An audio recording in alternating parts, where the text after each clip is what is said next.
राम हाम्रा छोरा हुन्, ज्वाइँ होइनन्। राम चाहिँ नि मर्यादा पुरुषोत्तम हुन्।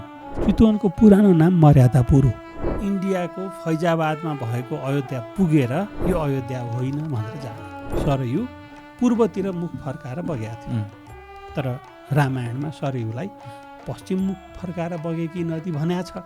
वाल्मीकिले रामायणमा त पहाड छ भनेका छन् त। सशैल खण्डाम सपुराम सकाननाम भनेका छन् त। अब यहाँ त पहाडै छैन। त मणि पर्वत चाहिँ कति ठुलो रहेछ भने मणि पर्वतको फेदमा भएको रुखको टुप्पो भन्दा होचो रहेछ। अब अयोध्या त होइन यो भन्ने कन्फर्म अरू पनि थुप्रै कुरा छन्। रामायण त हामीसँग यही माडीलाई प्रमाणित गर्ने मात्रै छ। त्यसो भने मलाई यो फैजाबादमा राम जन्मिएको वाला रामायण पाउन यो देशसँग जोडिएको विषय नै होइन। यो धर्मसँग जोडिएको विषय हो र सत्यसँग जोडिएको विषय। मैले सीमाका कारणले नेपालभित्र पार्न पर्यो भनेर मैले पारेको हो र। कलियुग 4,32,000 वर्षको हुन्छ, अनि द्वापर युग 8,64,000 वर्षको हुन्छ, त्रेतायुग 12,96,000 वर्षको हुन्छ र सत्ययुग चाहिँ 17,28,000 वर्षको हुन्छ भने कहीँ पनि 4,32,000 वर्ष भनेको सुलोकै छैन। के छ त? रामले शासन गरेको 11,000 वर्ष भनेको चाहिँ 11,000 दिन रहेछ। अनि त्यो 14 वर्ष छोरो वनवास गयो भनेर बाउ मर्ने, दशरथ मरे नि। तपाईँ के भन्नुभएको? त्यो लवकुश चानी चुने बच्चा हुन्, भगवान्का बच्चा। अनि उनीहरूलाई चाहिँ त्यो हिँड्न गाह्रो, 100 किलोमिटर 200 किलोमिटर 2 घन्टामा हिँड्थे नि। हनुमान पनि बाँदर होइनन्। हनुमान पनि मान्छे नै हुन्। रावण जन्मिएको पनि नेपालमै हो। ए हो र? आस्थामा मात्रै धर्मलाई अडाइदिन खोज्ने हो भने धर्म खिया हुन्छ, धर्मको नाश हुन्छ, धर्म सकिन्छ। मुक्तिनाथ त कति महत्त्वपूर्ण छ भने जिसस क्राइस्टले 6 वर्ष तपस्या गरेको ठाउँ मुक्तिनाथ। हाम्रो यो धर्म त बाउ हो संसारकै। यी सबै सन्तान। यो रावणको लास यही बक्सामा थियो भन्ने, जबकि रावणको त अग्नि संस्कार अग्निदाह गरिएको छ। गीताले कति परीक्षा हे धरती माता तिमी फाट, म तिम्रो काखमै जान्छु भनेर पुकारिन् र धरती फाटिन् भन्ने छ।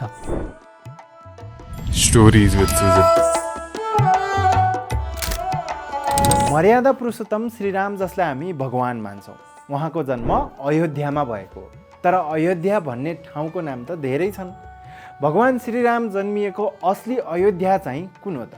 यो प्रश्नहरू बेला बेला नेपाल र भारतमा उठिरहेका हुन्छन्। परम्परागत रूपमा भगवान श्रीरामको जन्म भारतको उत्तर प्रदेशको फैजाबादमा रहेको अयोध्यामा भएको मानिन्छ।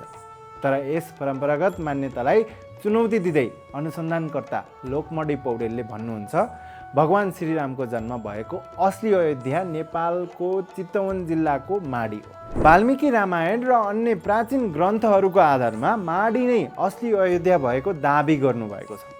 उहाँले यस्ता दर्जनौँ कारण प्रस्तुत गर्नुभएको छ जसले गर्दा भगवान श्रीराम नेपालमा जन्मिएको भन्ने कुरामा सहमत हुने आधार तयार हुन्छ। यी कारण मात्र नभई उहाँसँग प्रमाणहरू पनि छन्, जसलाई उहाँले आफ्नो आगामी पुस्तक असली अयोध्यामा समावेश गर्नुभएको छ अरे। यो पुस्तक हालसम्म सार्वजनिक भने भइसकेको छैन। जे होस्, भगवान श्रीरामको जन्म नेपालमा भएको भन्ने कारणसँगै श्रीरामको रोचक कथा पनि आजको पडकास्टमा सुन्न पाउनुहुनेछ। रामको जीवन कस्तो थियो, राजा दशरथको छोरा जो राजकुमार हुन् उनी वनवास कसरी पुगे, उनी मर्यादा पुरुषोत्तम कसरी भए, यस्ता कैयन प्रश्नहरूको उत्तर यही पडकास्टमा पाउनुहुनेछ, जसका लागि लगभग 10-15 वर्षदेखि श्रीरामको जन्मस्थान अयोध्याको असली अयोध्याको खोजी गरिरहनु भएको अनुसन्धाता लोकमडी पौडेल हुनुहुन्छ। लोकमडी पौडेलको 3वटा अन्य किताब नेपाली भाषासँग सम्बन्धित छ भने अग्निदहन नामक उपन्यास पनि उहाँको प्रकाशित भएको किताब हो, जुन उपन्यासमा आधारित रहेर एउटा सिनेमा निर्माण भएर रिलिज पनि भइसकेको छ। सो आजको राम कहानी अनुसन्धाता तथा लेखक लोकमडी पौडेलसँग।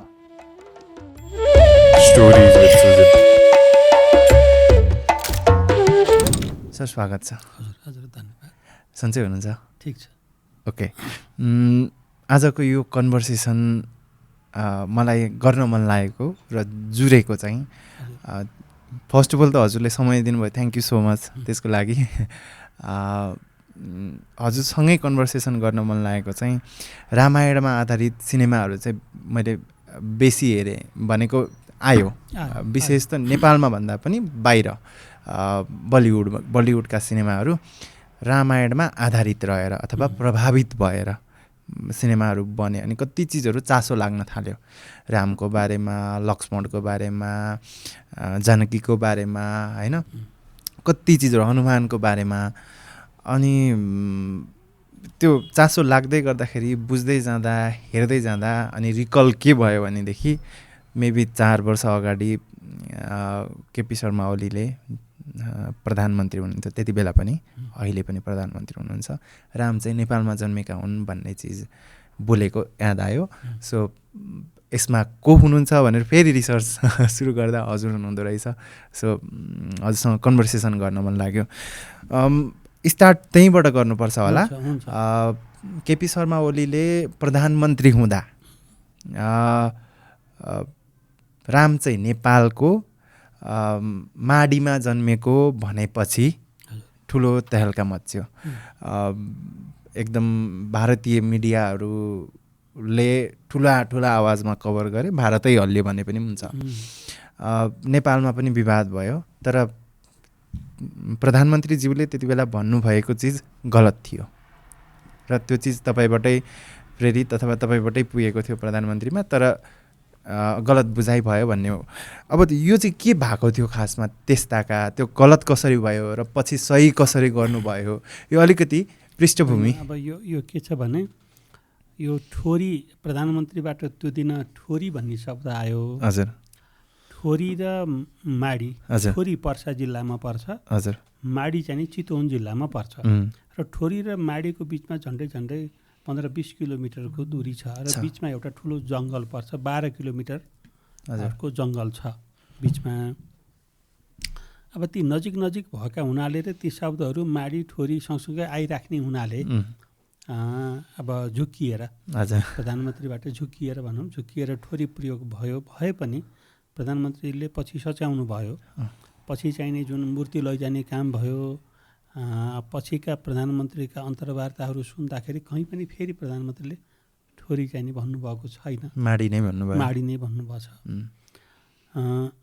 अब त्यस हुनाले अब त्यसलाई धेरै ठुलो इस्यु नजिकका ठाउँ हुन् होइन त्यो चाहिँ नि टङ स्लिप भयो ओके जस्तो प्रधानमन्त्रीज्यूलाई चाहिँ तपाईँले नै भन्नुभएको थियो माडीमा रामको जन्म भएको माडीमै अयोध्या हो भनेर हो हाम्रो उहाँले चाहिँ बोलाउनु भयो प्रधानमन्त्रीले वास्तविकता के हो भन्ने बारेमा माडीबाट पनि माडी नगरपालिकाका मेयर उपमेयर लगायत त्यहाँका चाहिँ गण्यमान्य व्यक्तिहरूलाई सबैलाई सँगै राखेर प्रधानमन्त्रीसँगै बसेर प्रधानमन्त्री कक्षमै छलफल चल्यो मैले सबैलाई बुझाएँ किन हो माडी र अब सबैको एकदमै चित्त बुझ्यो ओके हुन त यो विषय अब अहिले नतातिएको छ नमातिएको छ केही पनि भएको छैन यो किन यो दर्शकहरूले पनि यो बेला नकुबेला किन कन्भर्सेसन गर्यो भन्ने लाग्ला तर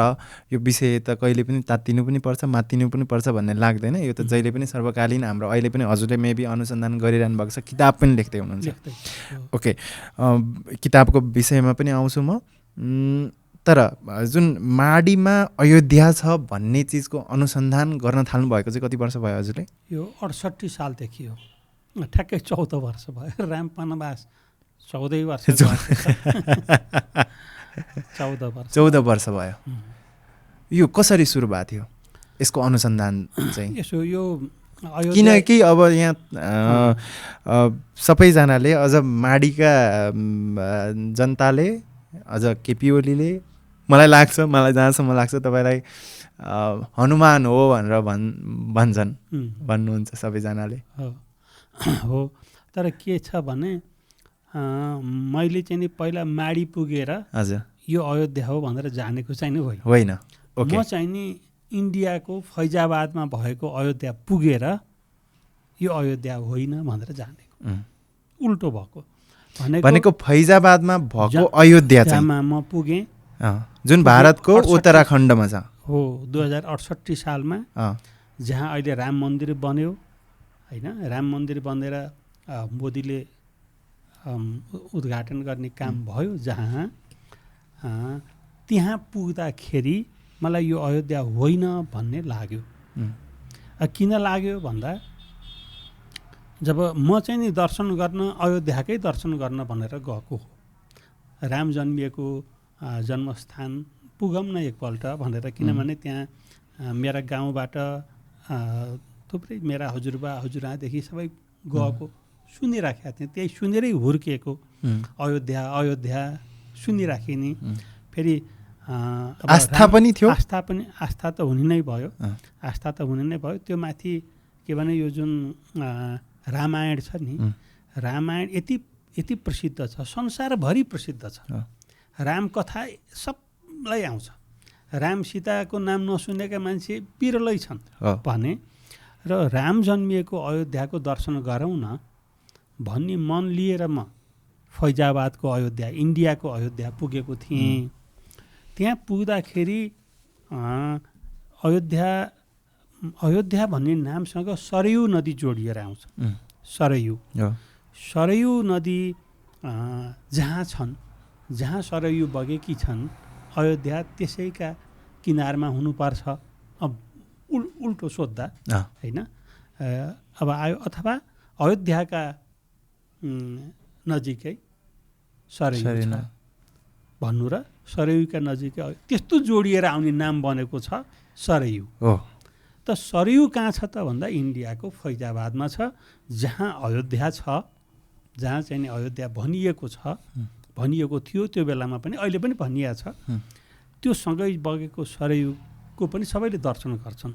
सरयू पनि पवित्र नदी हो। सरयू चाहिँ नि बन्छ महाकाली, हाम्रै महाकाली नदी र हाम्रै कर्णाली मिसिएर सरयू बनेको छ होइन। हो, त्यसका किनारमा छ इन्डियाको अयोध्या। म इन्डियाको अयोध्या दर्शन गर्न त्यहाँ पुग्दाखेरि म सरयू दर्शन गर्न पनि पुगेँ। मन्दिरतिर भन्दा पहिला त म बिहानमा सरयूको जल शिरमा अभिषेक गरेर अनि म भगवान् रामको जन्मभूमि दर्शन गर्छु भन्ने मन बनाएँ। अनि हातमुख धुने पनि उद्देश्यले म सरयू नदी पुगेँ। पुग्दाखेरि अब मैले त्यति बेलासम्म अलिकति म यो खोजी अनुसन्धानतिर भन्दा पनि यो हाम्रा शास्त्रमा भएका कतिपय कुराहरूको गलत व्याख्या गरिया छ भन्ने खालको पीडा ममा थियो। र मैले अलि गहिरोसँग रामायण मात्रै होइन, मैले गीता पनि अथवा महाभारत पनि अथवा अरू ग्रन्थहरू, हाम्रा धार्मिक हिन्दू ग्रन्थहरू जसलाई चाहिँ कतिपयले हिलो छ्याप्ने गर्ने गरिराख्छन्, त्यो किन गरेका होलान्, यहाँ रहस्य किन थाहा नपाएका होलान्, अथवा यहाँ गल्ती पनि केही छ कि भन्ने हिसाबले अध्ययन गरेको त्यो अध्ययनले मलाई त्यतिखेर एउटा सानो सपोर्ट के गर्यो भने, सरयूमा जब म पुगेँ, सरयू पूर्वाभिमुख भएर बगेको थियो। सरयू पूर्वतिर मुख फर्काएर बगेको थियो। तर रामायणमा सरयूलाई पश्चिम मुख फर्काएर बगेकी नदी भनेको छ। रामायणमा श्लोक छ, अध्यर्ध योजनम गत्वा नदीन पश्चान मुखाश्रिताम। जन्मभूमिबाट भनेको अयोध्याबाट अध्यर्ध योजनम गत्वा, आधा योजन हिँडेपछि भनेको 7-8 किलोमिटर हिँडेपछि नदीन पश्चान मुखाश्रिताम, नदी छन् जो पश्चिम मुख फर्काएर बगेकी छन्। सरयुम पुण्य सलिलाम, ती नदीको नाम सरयू हो। सरयुम पुण्य सलिलाम ददर्श रघुनन्दन, त्यस्तो नदीलाई रामले दर्शन गरे भनेको छ। यो कतिखेर छ त भन्दाखेरि रामायणको अन्तिममा यो श्लोक छ। र यो प्रसङ्ग पहिला पनि रामले चाहिँ त्यो नदीको दर्शन गरेको प्रसङ्ग सुरुमै पनि जहिले ऋषि विश्वामित्रले राम लक्ष्मणलाई आफ्नो चाहिँ यज्ञ रक्षा गर्न भनेर लिएर जाँदा पनि सरयूको दर्शन गरेको वर्णन छ। त्यहाँ पनि अध्यर्ध योजन भनेको छ, पर पनि अध्यर्ध योजन भनेको छ, त्यहाँ पनि पश्चान मुखाश्रिताम भनेको छ होइन। पश्चान मुखो ययौ भनेको छ एक ठाउँमा। पश्चान मुखो ययौ भनेको पनि पश्चिम मुख गरेर भनेको हो। पश्चान मुखाश्रिताम भनेको पनि त्यही हो। तर यो नदी किन पूर्व फर्किया छ एउटा। दोस्रो कुरा, अब मलाई त सन्देह आयो, अब म चाहिँ नि पढाइकै हिसाबले म संस्कृतको विद्यार्थी होइन, केमिस्ट्रीको विद्यार्थी हो। एमएससी मैले केमिस्ट्री अर्ग्यानिक केमिस्ट्रीमा मास्टर्स गरेको छु। तर अब त्यो केमिस्ट्रीको विद्यार्थी जति सबै नै यस्तै मनमा बोकेर हिँड्छन् भन्ने पनि छैन। तर मेरा मनमा चाहिँ नि के थियो भने प्रामाणिक हुनुपर्छ जे कुरा पनि। प्रमाणभन्दा पर भयो भनेदेखि भोलि पर्सि औँला ठड्याउँछन् मान्छेले भन्ने चाहिँ लाग्थ्यो। हाम्रै हिन्दू धर्मभित्रकै कतिपय कुराहरू त्यही भएर त बुद्ध जन्मी होइन। त्यसो हुनाले मेरा मनमा पनि यस्ता केही त्रुटि छन् भने हटाउँ है भन्ने चाहिँ नि थियो। र त्यो हिसाबले होइन यो त मिलेन भन्यो मनले। तर त्यो एउटा पोइन्ट फेला भएन। त्यसपछि म राम जन्मभूमि दर्शन गर्न भनेर लागेँ। अब सरयुबाट राम जन्मभूमि दक्षिणपट्टि पर्छ। हजुर, सरयुबाट रामायणमा पनि त्यही छ, दक्षिणपट्टि पर्छ भनेर भन्ने नै छ। भनेको राम चाहिँ नि उत्तर केही समय हिँडेपछि सरयुमा पुगेको भन्ने वर्णन छ। भनेको त राम जन्मभूमि रामको जन्मस्थान दक्षिणमा रहेछ सरयुदेखि। त कति दक्षिणमा अहिले भर्खरै भने कति दक्षिणमा अध्यर्ध योजना भनेको आधा योजना। आधा योजना भनेको झन्डै 8 किलोमिटर 7 किलोमिटरभन्दा बढी भनेपछि त अब म एउटा टेम्पो लिएर सोचेँ अब म यहाँबाट 8-9 किलोमिटर पर जानुपर्छ, म एउटा टेम्पोमा चढ्न पर्यो र जानुपर्छ भनेर टेम्पोसँग सोधेको कति पर भनेको त्यही नजिकै हो। कति पर भनेको 1 किलोमिटरभन्दा भित्रै हो भन्यो। अब फेरि मिलेन होइन, फेरि मिलेन। यो त 8-9 किलोमिटर हुनु पर्थ्यो। अध्यर्ध योजना गत्वा होइन, अझ आधा योजनाभन्दा पनि अलि बढी भन्या छ। त यतै पनि जाउँ अब आइहाल्यो, नजिकै रहेछ, 1 किलोमिटर पनि रहन्छ भने टेम्पो चलिराख्दा रहेछन्। अरू पनि चढे, म पनि त्यसैमा चढेँ, गएँ, दर्शन गरेँ त्यो जन्मभूमि भनिएको ठाउँको। तर ममा दोस्रो सन्देह जन्मियो कि दूरी किन मिलेन, दिशा किन मिलेन। अब मेरो मनले सोच्यो यस्तो दिशा नमिल्न सक्छ। किन नमिल्न सक्छ भने पहिरो जान्छ, नदी थुनिन्छन् अनि दिशा परिवर्तन गर्छ। तर त्यहाँ त पहाडै छैन। फैजाबादको अयोध्यामा पहाडै छैन। ओहो, फेरि अर्को कुरा आयो। वाल्मिकीले रामायणमा त पहाड छ भनेका छन् त, सशैल खण्डाम सपुराम सकाननाम भनेका छन् त। पहाडहरूले घेरिएको त्यस्तो चाहिँ नि पुरी भनेका छन्। अब यहाँ त पहाडै छैन भन्ने भयो। भएपछि मैले एकजनासँग सोधेँ, होइन यहाँ कतै पहाड छैन भनेर सोधेँ। छ पहाड, कहाँ छ? धेरै पर छ। एउटा पहाडको नाम हो मणि पर्वत, अर्को पहाडको नाम हो कुबेर पर्वत, अर्को पहाडको नाम हो सुग्रीव पर्वत। यस्ता 3टा पहाड छन्। रहेछन्। अब जान पर्यो मणि पर्वत भनेर म मणि पर्वत पुगेँ। त मणि पर्वत चाहिँ कति ठुलो रहेछ भने मणि पर्वतको फेदमा भएको रुखको टुप्पोभन्दा होचो रहेछ। हामीले त्यसलाई पहाड भन्दैनौँ है, उनीहरूले पनि भन्दा रहन्छन्। उनीहरूले पनि त्यसलाई चाहिँ के भन्दा रहेछन्, टिला होइन, मणि टिला। तर नाम चाहिँ त राम्रोसँग मणि पर्वत भनेर लेखेको छ। मैले मेरो मोबाइलमा सबै फोटोहरू पनि खिचेँ। तर मेरो मनमा त्यहाँबाट जुन सन्देह उब्जियो, त्यो सन्देहले मलाई के गर्यो भने अब यो त होइन भन्ने भयो। अब कि अन्त कहीँ हुनु पर्यो कि हुँदै हुन भएन, कि अयोध्या कहीँ अन्तै हुनु पर्यो कि हुन भएन, किनभने मिलेन, शास्त्रसम्मत भएन। फेरि अर्को कुरा के रहेछ भने त्यो मणि पर्वत भन्ने जुन छ त्यो बारेमा मैले अध्ययन गर्दाखेरि धेरै पहिला विभिन्न उत्खननहरू भएका रहेछन्। अलेक्जेन्डर कनिङहम भन्ने एकजना, त्यो चाहिँ भारत इन्डियाको ASI आर्कियोलोजिकल सर्वे अफ इन्डियाका चाहिँ नि DG डाइरेक्टर जनरल, त्यसपछि BB लाल डाइरेक्टर जनरल, उनीहरू हुँदाखेरि त्यसको उत्खनन गराउँदा त्यसको रिपोर्ट लेखेका रहेछन्। के भनेर लेखेका रहेछन् भने यो पर्वत होइन, यो घरहरू विभिन्न ऊहरू भत्काएर निक्लिएका कुडा कर्कट थुप्रिएर बनेका थुप्रा हुन्। खन्दाखेरि त्यही मात्रै फेला परे। ओके भनेपछि पर्वत हुने ठाउँ त्यो होइन रहेछ। हजुर, होइन। अब न कुबेर न सुग्रीव तर धेरै पर छन्। तर रामायणमा वर्णन गरेको कस्तो छ त भन्दाखेरि पर्वत त यति लामो हुनुपर्छ कि त्यो त चाहिँ नि झन् श्लोकै छ 2 योजनभन्दा लामो हुनुपर्छ अरे पर्वतै। 2 योजनभन्दा लामो भनेको 30 किलोमिटरभन्दा लामो पर्वत त्यो त कहाँ छ त? हाम्रै यहाँ पनि त्यस्ता लामा पर्वत त देखिँदैन। यो पनि अचम्मैको कुरा भनेका रहेछन् वाल्मिकीले भन्ने भयो। अनि अर्को कुरा फेरि चाहिँ नि त्यहाँ म दर्शन गर्ने एक रात बस्ने भोलिपल्ट फर्कने उद्देश्यले गएको थिएँ। मसँग सँगसँगै श्रीमती पनि सँगै थिइन्। हजुर मभन्दा उनी अलि बढी धार्मिक छन् यो हुँदो रहेछ होइन। अब हामी फुर्सद कम हुन्छ, हामीलाई मन्दिर गइराख्न उता गइराखिँदैन, हामी अन्त व्यस्त भइन्छ।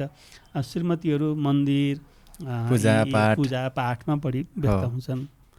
अनि उनी सँगै थिइन् र अब हामी एक रात त्यहाँ बस्ने भन्ने योजनामा गएको थियौँ। तर मेरो मन त अन्तै गइसक्यो। अनि त्यसपछि मैले उनलाई के भनेर फकाएँ भने हामी अरू 3-4 दिन बसौँ। मैले केही कुरा खोज्न परेको छ भनेपछि ऊ खुसी भइन्। अयोध्यामा अरू 3-4 दिन बस्नु पाइयो। अनि मैले चाहिँ नि के खोजेँ भने नेटमा मैले अयोध्याको बारेमा अरू वर्णन कहाँ पाइन्छ भनेर खोज्दाखेरि एउटा अयोध्या महात्म्य भन्ने रहेछ। स्कन्द पुराणमा अयोध्या महात्म्य भन्ने रहेछ खण्ड। अयोध्या महात्म्य भनेको स्कन्द पुराणभित्र विभिन्न खण्डहरू छन्। त्यसमा एउटा खण्ड एउटा वैष्णव खण्ड छ। वैष्णव खण्डभित्र पनि एउटा सानो अध्याय केही अध्यायको एउटा छ। त्यसमा अयोध्या महात्म्य भनेको अयोध्याको बारेमा वर्णन गरिएको उसको महत्त्व गाइएको विषय भनेको। यहाँ छ कि अयोध्याको बारेमा भन्दा त्यहाँ त्यो पुस्तक मैले अब के भने संस्कृतमा मात्रै रहेछ। मलाई चाहिँ या त इङ्ग्लिसमा चाहिने या हिन्दीमा होइन। अब नेपालीमा भए झन् राम्रो, तर संस्कृतमा मात्रै रहेछ। त्यो संस्कृतमा मात्रै पनि मैले डाउनलोड गरेँ र हल्का संस्कृत पनि बुझ्छु म। मेरो पिताजी संस्कृतकै प्रकाण्ड विद्वान हजुर। र मैले पनि फेरि संस्कृत पढेको हो भनेको चाहिँ स्कुल लेभलमा पढेको हो, पछि त पढिनँ। अनि मैले त्यो संस्कृत डाउनलोड गरेर त्यहाँ हेर्दै गएको त त्यहाँ पनि 2 योजनभन्दा लामो पर्वत भनेको छ। अर्को पनि भनेको रहेछ अयोध्यालाई चाहिँ नि अझै धेरै ठुलो कुरा लाग्यो मलाई। त्यो के भने यो शालिग्राम शिला हामीले शालिग्राम पूजा पनि गर्छौँ हो, त्योमा बसेको पुरी शालिग्राम चक्रमा अवस्थित पुरी भनेको रहेछ। ओके हो यो त धेरै ठुलो कुरो भन्यो। अब त भोलिपल्ट म पसलमा गएँ। शालिग्राम सब पसलमा शालिग्राम पाइन्छ त्यहाँ जुन शालिग्राम नभएको त्यहाँ पसलै छैन। ओके अनि त्यो पसलमा गएँ, शालिग्राम सोधेँ यो यहीँको हो? उनको नहीं, कहाँ टा? नेपाल से आया है। त्यो नेपाल से आया है भन्दाखेरि यो साँच्चैको भन्ठान्छ ग्राहकले भनेर। किनभने शालिग्राम पाइने त नेपालको काली नदीमा हो नि त होइन। भनेको दामोदर कुण्डदेखि दामोदर कुण्ड शालिग्रामको स्रोतै मानिन्छ, मुक्तिनाथ नजिकै भने।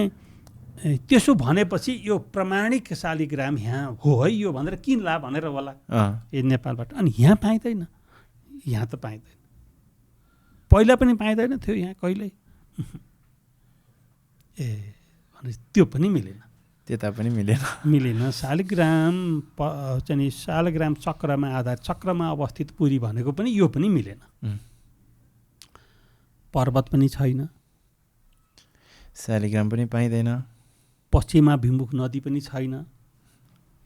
अनि फेरि राम जन्मभूमि र सरयुको बिचमा अध्यर्ध योजना पनि छैन।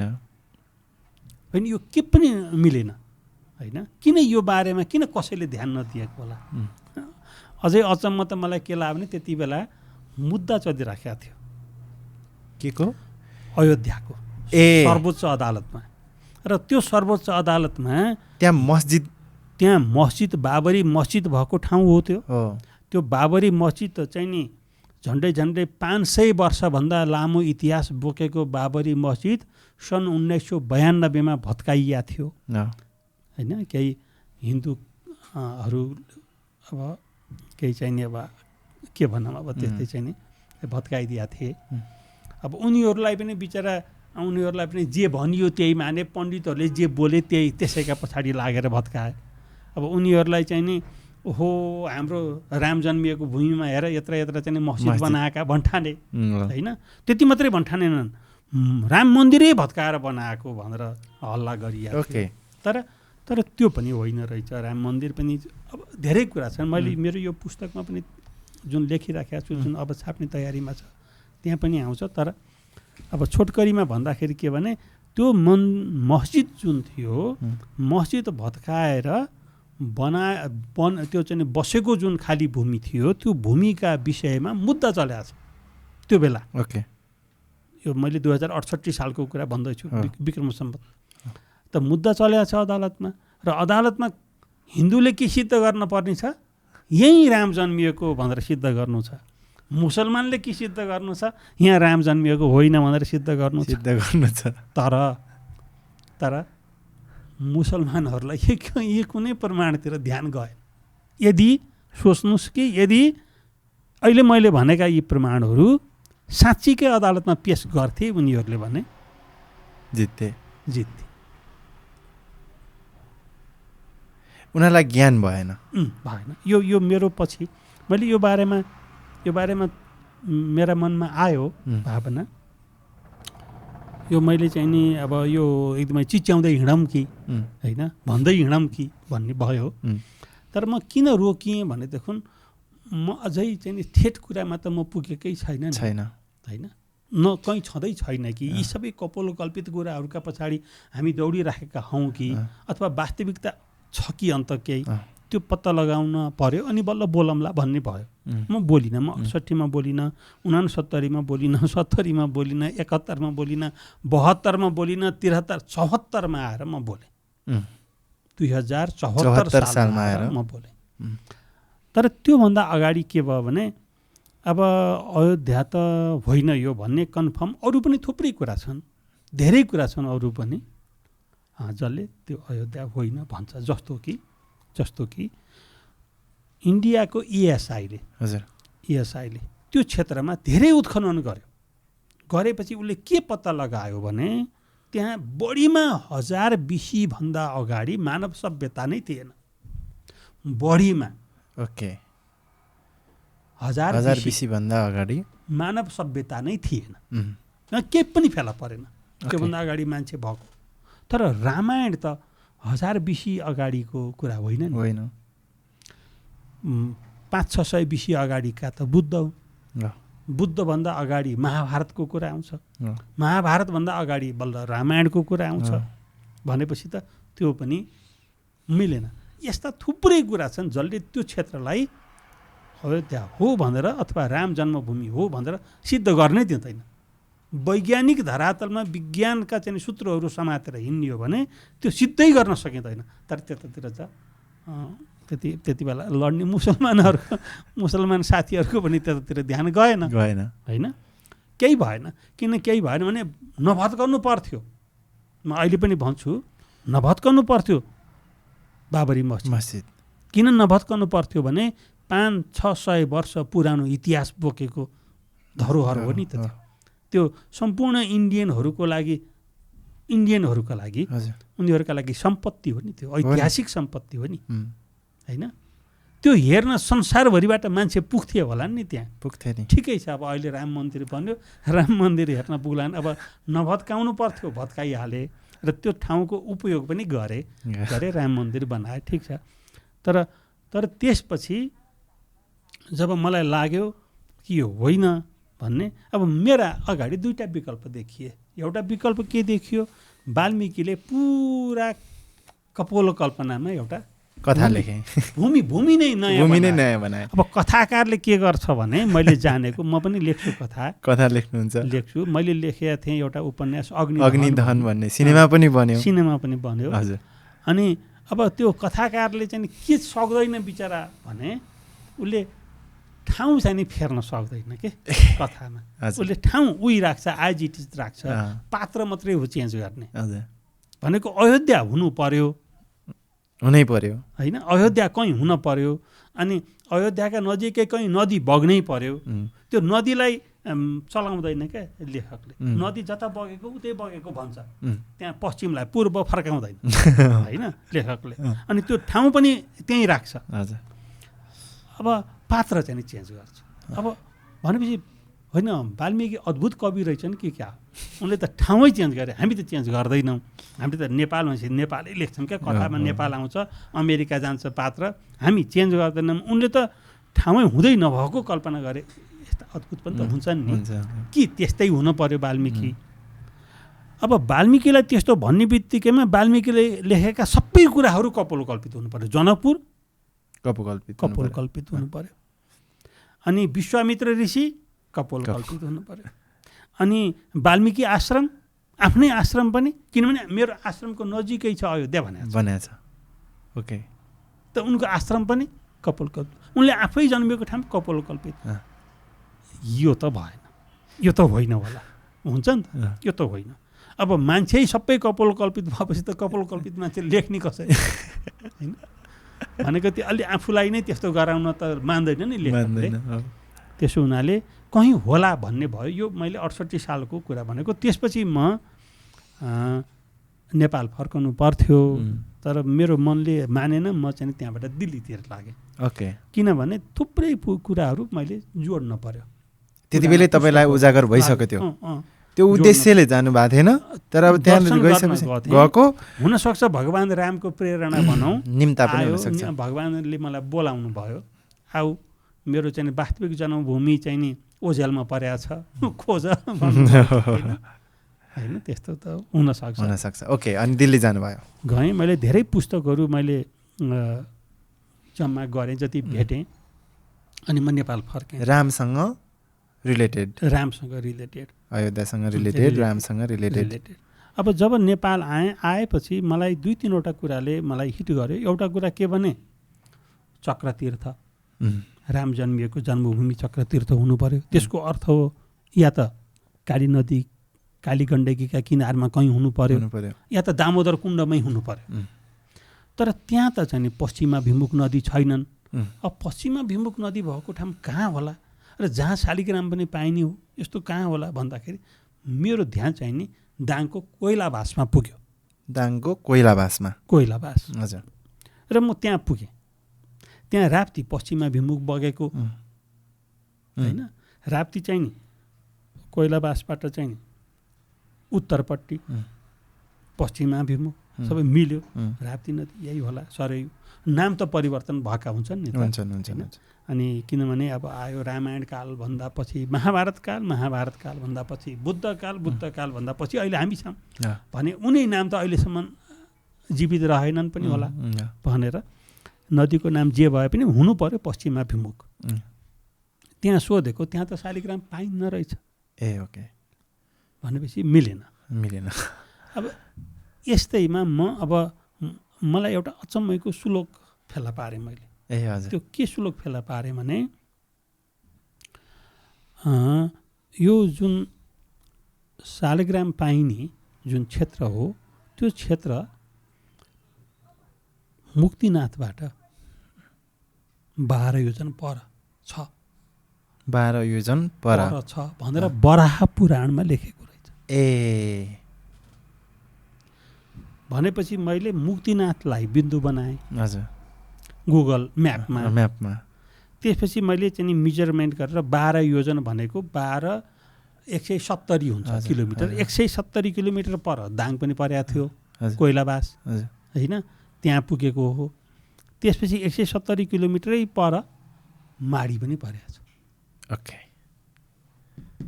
अनि म माडी पुगेँ। हजुर। र त्यहाँ गएर सोधेँ यहाँ शालिग्राम पाइन्छ भनेर। पाइन्छ भने। छ देखाए त्यहाँका स्थानीय बासिन्दा। हजुर अनि मैले त मसँग मेरो मिसेस पनि गएको थिइन् तर मलाई विश्वास लागेन होइन। किन विश्वास लागेन? शालिग्राम अब यो त काली गण्डकीको किनार पनि त हो नि। काली गण्डकीकै चाहिँ अब केही कारणले यतासम्म पहिला काली गण्डकी यता बगेको थियो अथवा केही हो कि अथवा यहाँ होइन शालिग्राम उताबाट यता ल्याएका हुन् कि पाइन्छ भनेका हुन् कि के हो कि। त्यसो हुनाले हामी आफै खोजौँ शालिग्राम भनेर म र मेरो मिसेस भएर हामी त्यहाँ मगुई खोला छ, मगुई खोलाको सिरानतिर अलि बढी पाइन्छन् शालिग्राम भनेको सुनेपछि हामी त्यो क्षेत्रमा गयौँ। माडीमा मगुई खोला छ, मगुई खोला छ। हजुर हामी त्यहाँ पुग्यौँ। अहिले पनि पानी छ त्यहाँ मजाले? छ पानी मजाले छ। अहिले पनि शालिग्राम पाइन्छ। ओके अहिले पनि शालिग्राम पाइन्छ। अनि त्यहाँ शालिग्राम भेट्यौँ। हजुर उनले भेटिन् शालिग्राम। हजुर अनि हेरेँ मैले अद्भुत बराह पुराणमा त्यसो भनेको छ यहाँ शालिग्राम। अनि फेरि त्यहाँ नदी छ। हजुर त्यो नदीको नाम रियु खोला हो। रियु खोला। हजुर त्यो पश्चिमाभिमुख नै छ भनेपछि त यो पनि मिल्यो। रियु यो नै सरयु हो कि होइन? सरयु खिएर रियु बन्यो कि जस्तो लाग्ने। रेवा खोला पनि भन्छन् त्यहाँ होइन स्थानीयले। तर त्यो अब कसैले त्यहाँ मलाई राप्ती पनि त्यहाँ पश्चिमाभिमुख छ, माडी नजिकै राप्ती पनि छ। तर अब मलाई के लाग्यो भने रामायण कालमा यी दुईवटा नदी थिएनन्, एउटै नदी थियो। त्यो सरयु थियो। त्यो पछि आएर राप्ती र रियु दुईटामा विभाजित भयो। किनभने यो विभिन्न पहिरो क्षय होइन भूक्षयका कारणले उता राप्तीतिरको भूभाग अलि गहिरो हुन गयो अनि उताको पानी यता आएन र दुईटा नदी भयो। तर रामायण कालमा यस्ता दुईटा नदीको वर्णन चाहिँ छैन। अब मैले चाहिँ नि त्यो बारेमा पनि मैले अध्ययन गरेँ। रामायण कालदेखि अहिलेसम्ममा भूमिमा प्रतिवर्ष कति मिलिमिटर माटो क्षय हुन सक्छ होइन?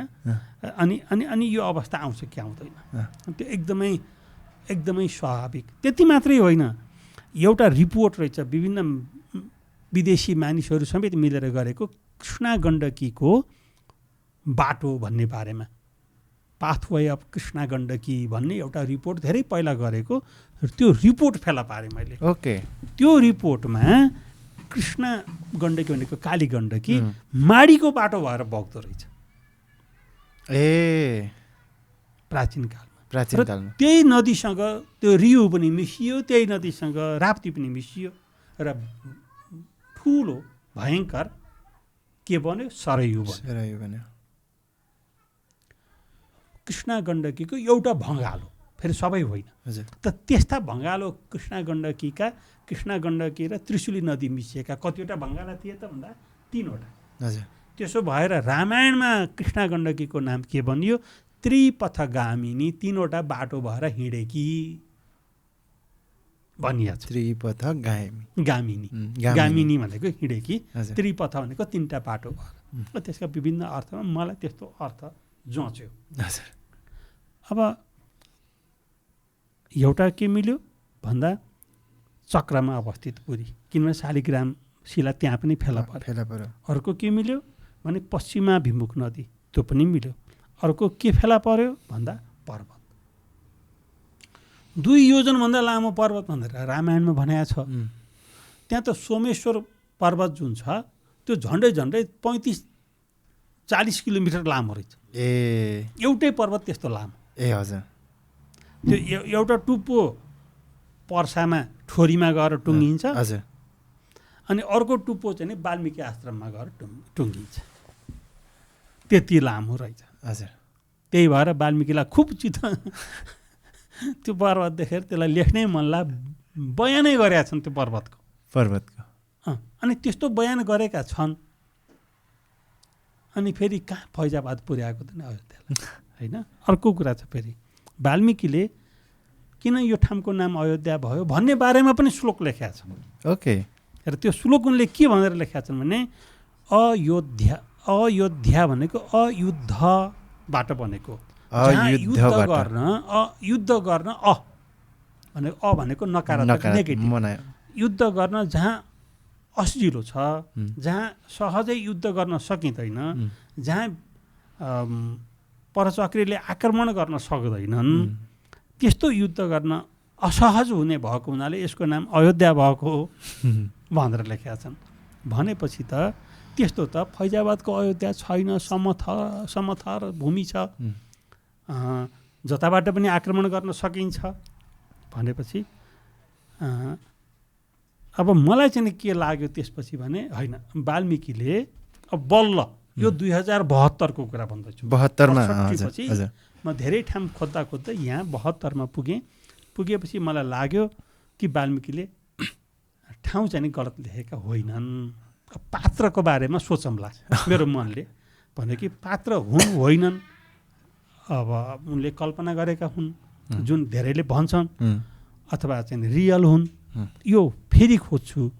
तर अयोध्या चाहिँ रियल रहेछ, त्यो अयोध्या यही हो। किनभने कति धेरै कुरा मिल्छन् त भन्दा अयोध्याका पश्चिममा गङ्गा नदी छ भनेर लेखेको छ। अब हेर्नुहोस् है, अयोध्याका पश्चिममा गङ्गा नदी छन्, तर फैजाबादको अयोध्याको त पश्चिममा गङ्गा नदी छैन नि त। फैजाबादको अयोध्याको त दक्षिणमा गङ्गा नदी छ। हजुर। अनि किन अदालतमा किन यस्ता यस्ता प्रमाणहरू जुटाउन नसकेका भन्ने लाग्यो। हजुर। अनि पश्चिममा त गङ्गा छन्। गङ्गा भनेको, गङ्गा भन्ने नाम अहिले के भइराखेको छ भने गङ्गा भनेको खालि इन्डियामा बग्ने नदीलाई जुन गङ्गाका नामले प्रसिद्ध छ त्यो मात्रै गङ्गा हो भन्ने छ बुझाइ अहिले। तर त्यस्तो होइन। गङ्गा भनेको हिमालबाट पग्लिएको पानी मिसिएको नदी, ठुलो नदी, त्यो गङ्गा हो। त्यस्तो खालको व्याख्या व्यासले अध्यात्म रामायणमा गरेका छन्। भनेपछि त त्यो कृष्णा गण्डकी जुन छ जहाँ त्रिशुली पनि मिसिएर आइछन्, जुन नारायणी नदी हुन् अहिले, ती चाहिँ जसलाई हामी गण्डकी भन्छौँ, ती चाहिँ नि गङ्गा हो। त ती गङ्गा माडीको पश्चिममा छ। मिल्यो, उनले पनि पश्चिमतिरै भनिराखेका छन्। फेरि त्यो कुरा फेरि अर्काले पनि आएर लेखे। ती लेख्ने मान्छे हुन् कालिदास, रघुवंश लेखे। त्यहाँ पनि गङ्गालाई उनले अयोध्याबाट पश्चिममै राखेका छन्। भनेको कालिदास त कहिलेका हुन् भने विक्रम सम्वत सुरु हुँदाका मान्छे हुन्। हजुर। भनेको आजभन्दा 2000 वर्ष अगाडिका कवि हुन्। उनी चाहिँ नि विक्रमादित्य कै दरबारमा कवि थिए पनि भन्ने छ इतिहास। भनेपछि उनका बेलामा पनि त्यहाँ नदी रहेछ। उनले पनि रघुवंशमा अयोध्याको वर्णन गर्दा पर्वतले घेरिएको नै भनेको छ। कालिदासले पनि ओके। अन्त कहीँ पनि छैन त, कुनै ग्रन्थ छैन उता सपोर्ट गर्ने खालको। अब पछि लेखेका आधुनिक मान्छेहरूले लेखेका कुरालाई त हामीले आधार मान्न मिलेन, किनभने यो प्राचीन कुरा पर्यो। अब पहिल्यैकाले लेखेका कुरालाई आधार मान्दाखेरि त्यस्तो कुनै पनि बिन्दु, कुनै पनि फेला पर्दैन जसले माडीको अयोध्या होइन भन्न मिलोस्। भनेको 15वटा कुराले माडीकोलाई हो भन्न मिल्यो, 3टाले मिलेन भन्ने भए पनि 3टा त छैन भन्न हुन्थ्यो। छैन, एउटा पनि छैन, केही पनि छैन। त्यस्तो पाउन पाए हुन्थ्यो भन्ने लाग्छ क्या मलाई। त केही पनि छैन। 100% नै शास्त्रहरूले माडीलाई नै व्याख्या गरेका छन्। अयोध्या माडी नै अयोध्या हो। माडी नै अयोध्या। फेरि माडीभित्र एउटा अयोध्यापुरी नाम गरेको गाविस थियो। पहिला अयोध्यापुरी गरेको गाविस थियो, माडीभित्रै थियो। अहिलेको माडी नगरपालिका भित्रै थियो। अहिले छैन। त्यो चाहिँ नि अहिले जहाँ चाहिँ नि मन्दिर बनाइया छ त्यही क्षेत्र वरिपरि नै अयोध्यापुरी थियो। त्यो अयोध्यापुरी कस्तो थियो त भन्दाखेरि अहिलेको 7-8 नम्बर वडा होला अहिलेको नगरपालिकाको। तर वास्तवमा फेरि त्यो अयोध्यापुरीको पनि एउटा सानो इतिहास छ। त्यो इतिहास जोडिन्छ राजा महेन्द्रसँग। ओके। अब राजा महेन्द्रले राखेको नाम हो अयोध्यापुरी भनेर।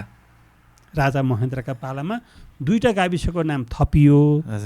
त्यो थपिएकोमा एउटालाई चाहिँ अयोध्यापुरी बनाउनु भन्ने भएछ।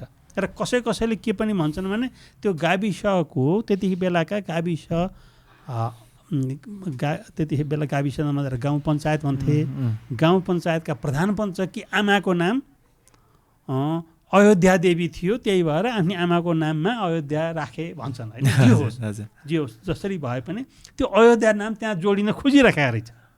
कोसँग? माडीसँग। हेर्नुहोस् है कस्तो चाहिँ अचम्म। महेन्द्रकै मनमा आए पनि किन त्यहाँ अयोध्या नाम दिन मन लागेको?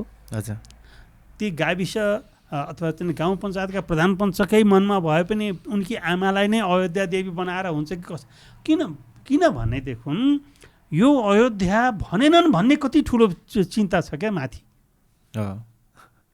अब माथि मान्नपर्छ, हामीले माथि छ भन्ने मान्नपर्छ। किनभने हामी अति धेरै भौतिक पनि हुनुहुन्न, अति धेरै वस्तुवादी पनि हुनुहुन्न होइन। हामीले अहिले हाम्रो शिक्षाले हामी सबैलाई अति धेरै वस्तुवादी बनाइराखेको छ। अब म चाहिँ केमिस्ट्री पढेको मान्छे हो, तर म के जान्दछु भने यो केमिस्ट्रीले पनि जाने छैन। हजुर जान्दछु होइन। त्यसो हुनाले जस्तो कि हाम्रो शरीर छ, हाम्रो शरीरमा हामी चाहिँ थुप्रै कोषहरू मिलेर हाम्रो शरीर बनाएको छ होइन। हाम्रो शरीरका बारेमा अहिलेसम्म राम्रोसँग मान्छेले जानेको त छैन। महाकवि देवकोटाले अध्ययन अब चाहिँ मान्छेकै बारेमा भनेको छ, अध्ययन गर बाबु हो मेरो अध्ययन गर होइन। मानिस एक प्रयोगशाला भन्ने निबन्धमा भने हामी धेरै हाम्रो चाहिँ हाम्रो जुन अध्यात्म छ, हाम्रो जुन प्राचीन हाम्रा जुन शास्त्रहरू छन् त्यहाँ यति गहिरा कुरा छन् कि ती कुरामा हामी अहिले पुग्न सकेका छैनन्। हामी पुग्न सकेका छैनौँ। अचम्म लाग्छ किन हाम्रो बुद्धि त्यति धेरै नभएको होला होइन। किन हामी चाहिँ पहिलेका ऋषि महर्षि जस्तै एकदमै तीक्ष्ण तरिकाले सोध्न नसक्ने भन्दाखेरि जुन यो काल विभाजन छ नि, सत्य त्रेता द्वापर कली भन्ने त्यो काल विभाजनमा पनि म पनि पुग्नुपर्छ। त्यो काल विभाजनका बारेमा पनि के भइराखेको छ भने रामलाई चाहिँ त्रेता युगका भनिन्छ, कृष्णलाई द्वापर युगका भनिन्छ, बुद्धलाई कल्की युगका भनिन्छ होइन। तर राम त्रेता युगका हुँदाखेरि हाम्रा धर्मशास्त्रहरूमा के छ कसैले गहिरिएर हेरेन। पण्डितहरूले चाहिँ मञ्चमा बसेर के भाषण गरे त्यसलाई चाहिँ भक्तहरूले एकदमै चाहिँ अनुपालन गरे, पत्याए। र पण्डितहरूले भनेको सबै पण्डित पनि भन्दिनँ म, नजानेका पण्डितहरूले, अब नजानेका पनि अब कसरी भनौँ उनीहरू संस्कृतका विज्ञ संस्कृतका प्रकाण्ड विद्वान पण्डितहरूले मञ्चमा बसेर के भने कलियुग 4,32,000 वर्षको हुन्छ, अनि द्वापर युग 8,64,000 वर्षको हुन्छ, त्यसपछि त्रेतायुग 12,96,000 वर्षको हुन्छ र सत्ययुग चाहिँ 17,28,000 वर्षको हुन्छ भने ओहो भनेर हामीले पत्यायौँ होइन। मैले पनि पत्याएको थिएँ। अनि पत्याएपछि मैले के सोचेँ भनेपछि राम अब कलि 4,32 हामी अहिले कलियुगको 5,000 वर्ष करिब 5,100 कति वर्षमा छौँ होइन। त्यो मान्यतामा छौँ। त्योभन्दा अगाडि द्वापर युग 8,64,000 वर्ष अगाडि, त्योभन्दा अगाडि राम भनेपछि 8,64,000मा हाम्रो 5,000 जोड्दा 8,69,000, त्यसमा फेरि राम फेरि 11,000 वर्ष रामले शासन गरेको भनेको छ भनेपछि त्योभन्दा 11,000 वर्ष ओहो त्यति पहिलाका राम रहेछन्। अब त्यति पहिलाको अयोध्या त के खोज्नु र होइन भन्ने पनि मेरो मनमा आयो। तर युगको यो मान्यता नै गलत रहेछ।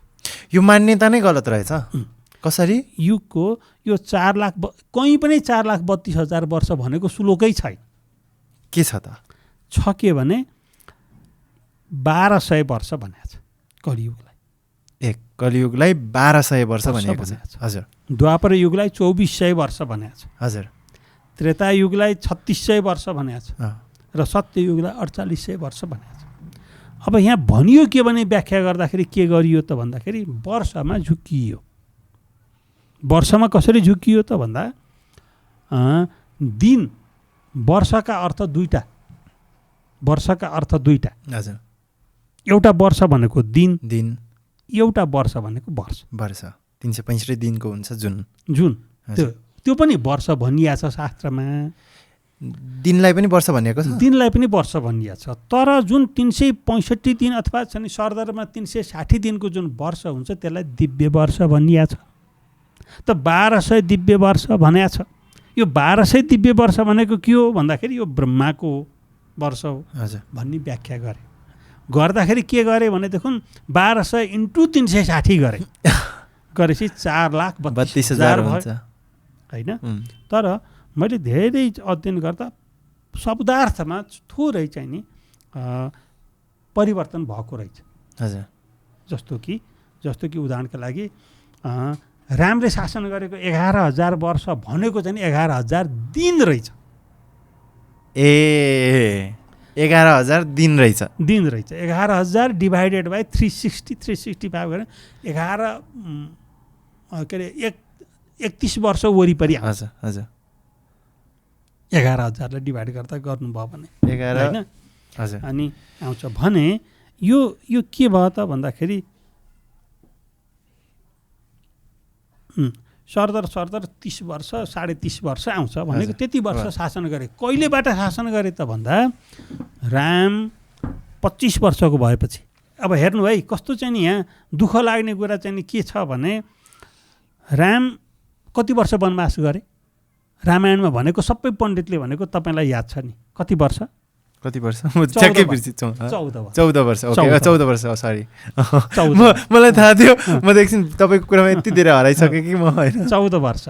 अब 14 वर्ष राम वनवास गए। हजुर राम 14 वर्ष वनवास गए। रामलाई कहिले पाए दशरथले भन्दाखेरि हजारौँ वर्षका थिए अरे 60,000 वर्ष भनेर लेखा छ कहीँ हो र होला त। अब यहीँनिर म अड्काउन खोजेँ 11,000 वर्ष त रामले शासन गरे भनेको छ। 60,000 50-60,000 वर्षका बुढाले त्यति जेलसम्म छोरा नभएपछि अनि छोरा पाए भनेको छ। र त्यो पनि दही खाएर कि के खाएर भनेर भनेको छ होइन त्यो त अग्निबाट त्यो विषयमा म जाउँला त्यसको यथार्थ अर्कै छ। अब यो के छ त भन्दाखेरि हाम्रा पण्डितहरूले अथवा चाहिँ अब बुझाउन सकिएन अथवा बुझेका मान्छेले भनेका पण्डितले पत्याइदिएनन् अथवा हामी एकदमै चमत्कारले युक्त कुरा भन्दाखेरि रमाइलो मान्नु भएर बिग्रियो। अब भएको कुरा के हो भने यदि 11,000 वर्ष रामले शासन गरेका हुन् भने हजारौँ वर्षका बुढा दशरथले बच्चा जन्माएका हुन् भने र अनि यो होइन भनेर मैले पण्डितसँग भन्दा पण्डितले मलाई के भन्यो भने तपाईँ लोकमणिजी यस्तो भन्नुहुन्छ पहिलाका मान्छे 1000 वर्षको आयु हुन्थ्यो भने 1000 5,000 10,000 वर्षको आयु हुन्थ्यो। रामै 11,000 वर्ष शासन गरे मान्छे मर्दैन थिए पहिला यस्तो थियो भनेपछि मैले उनीसँग भने त्यसो भने 14 वर्ष भनेको कति यति 11,000 वर्षको तुलनामा त 14 वर्ष यति थोरै हो नि एकछिन जस्तो हो नि। अनि त्यो 14 वर्ष छोरो वनवास गयो भनेर बाउ मर्ने दशरथ मरे नि छोराको पीडामा छोराको वियोग सहन नसकेर हजारौँ वर्ष बाँच्ने मान्छेका लागि 14 वर्ष के हो र त्यतातिर हाम्रो ध्यान गयो। हामीले प्रश्नै गरेन पण्डितहरूसँग के भने तपाईँले जे भन्यो त्यो हामी पत्याउँदै गयौँ ओके होइन। हामीले के चाहिँ नि हामीमा के चाहिँ विकास गर्नुपर्छ भने हामी सत्यको पछाडि बोल्ने हो। हामीले तर्कका पछाडि प्रमाणका पछाडि बोल्ने हो। हामी अतार्किक कुरालाई अप्रमाणिक कुरालाई असत्य कुरालाई हामी मान्दैनौँ। यही भनेका त हुन् बुद्धले भगवान् बुद्धले होइन भने यो चाहिँ नि रामलाई 11,000 वर्ष भनेको चाहिँ नि मैले अब यो अहिलेको युगको कुरामा आएको भनेको त्यो वर्ष भनेको दिन हो भनेको 30 वर्षभन्दा धेरै राज्य गरेछन्। 25 वर्षका हुँदाखेरि राम वनवास गए 14 वर्ष वनवासमा बिताए र राम चाहिँ नि 39 वर्षका हुँदाखेरि अथवा 40 वर्षका हुँदाखेरि राजा हुन आइपुगे। त्यसपछि 30 वर्ष 30.5 वर्ष राज्य गरे। कति वर्षका भए 70 वर्ष। त्यसपछि छोराहरूलाई राज्य सुम्पी मिल्यो नि हो। यस्तो हो यसरी हो व्याख्या गर्ने र यो हो सत्य। अनि त यसरी चाहिँ नि जब मैले भनेको यहाँनिर अब ठ्याक्क मलाई राम थिए कि थिएनन् कि अथवा अयोध्या नै थियो कि थिएन भन्ने कुरामा कुनै शङ्का नै गर्नु परेन यसरी जाँदाखेरि चाहिँ त्यो हजारौँमा जाँदाखेरि चाहिँ शङ्कास्पद भयो किनभने मानव सभ्यताको जन्म भएकै 1.5 लाख वर्ष अगाडि हामी होमो स्यापियन्सको जन्म भएको 1.5 लाख वर्ष अगाडि हजुर अब रामलाई हामी 9 लाख वर्ष अगाडि पुर्याउने होइन मिलेन नि त त्यो त 8 लाख वर्ष अगाडि पुर्याउने त्यो मिलेन हजुर त्यो मिलेन त्यसो गर्नै भएन किनभने त्यो हुँदा पनि होइन तपाईँको मत्स्य पुराणमा यी श्लोकहरू छन् त्यहाँ चाहिँ नि यहाँ ठ्याक्क वर्ष दिव्य वर्षै भनेको छैन त्यहाँ ठ्याक्क वर्ष नै भनेको छ 1200 वर्षको कलियुग भनेको छ ओके एकदमै अब यो चाहिँ रामायणमा पनि कलियुगको यस्तो चर्चा छैन रामायणमा राम त्रेतायुगका हुन् भनेको छ मात्र भनेको छ वर्षको केही कुराहरू छ यति लाख वर्ष छैन त्यहाँ रामायणमा 14 वर्ष यति हो कि 10 वर्ष सहस्राणी 10 वर्ष शतानी छ भनेर रामले राज्य गरेको 11,000 वर्ष लेखेको छ तर त्यो वर्षको अर्थ दिन हो डिभाइडेड बाई 365 गर्नु पर्यो अथवा 360 गर्नु पर्यो ओके सजिलोको लागि 360 14 वर्ष वनवास गएको भनेर लेखेको छ रामायण 14 वर्ष भनेको छ 14 वर्ष भनेको छैन 14 वर्ष मात्रै भनेको छ भनेपछि जहाँ हजारौँ वर्ष मान्छे बाँच्थे भने 14 वर्ष वनवास जाँदाखेरि दशरथको पुत्र वियोगमा मृत्यु हुन्न थियो 14 वर्ष भनेको त एकैछिन हामी चक्लेट किनेर आउँछौँ है आमा बा भनेर भनेको जस्तो अनि छोरालाई 14 वर्ष पठाउँदैनथे हजारौँ वर्ष शासन गर्न पर्ने छ रामले त 11,000 वर्ष शासन गरे अनि भरतकी आमा कैकेयीले 14 वर्ष पठाउनुहोस् भन्थिन् त 14,000 वर्ष पठाउनुहोस् भन्थे हो नि होइन त्यसो हुनाले यी थुप्रै कुराहरू मैले फेला पार्दै गएँ र सत्य के हो त्यो सत्यमा अडिएर बोल्ने हो र सत्य मात्रै बोल्ने अहिले पनि तपाईँको ठोकुवाले चाहिँ अयोध्या यो माडीमा छ माडी नै हो माडीमा छैन कि माडी नै हो माडी नै अयोध्या हो ओके अयोध्या त्यस ताकाको त्यस बेलाको ग्रेटेस्ट सहर थियो एकदम सुन्दर सहर सुन्दर होइन यति सुन्दर कि अब सबै थोकले भरिपूर्ण थियो संसारकै सबैभन्दा सुन्दर सहर भनेर व्याख्या गरिएको छ कुबेरले सुनै खन्याइदिए अरे त्यहाँ अयोध्यामा त अब कुबेरले सुन खन्याइदिए त्यो सुनको कुरा के होला भन्ने लाग्यो नि लेख्या छ रामायणमा के लेख्या छ स्वर्ण खानी हो भनेर भनेको छ त्यो स्वर्ण खानी कहाँ छ त भन्ने पनि लाग्यो मलाई र त्यो बारेमा बुझ्दाखेरि 2012 सालमा त्यहाँ सुन उत्खनन गरिया रहेछ माडीमा ओके अहिले पनि त्यो रातो पहिरो भनेर त्यो ठाउँ चिनिन्छ त्यहाँ चाहिँ नि सुन निकाल्न भनेर अमेरिकन र नेपालीको टोली केही महिना त्यहाँ बस्या छ विक्रम सम्वत 2012 सालमा 12 सालमा ओके भनेपछि अर्को कुरा पनि छ फेरि त्यहाँको नदीमा सुन पाइन्थ्यो रे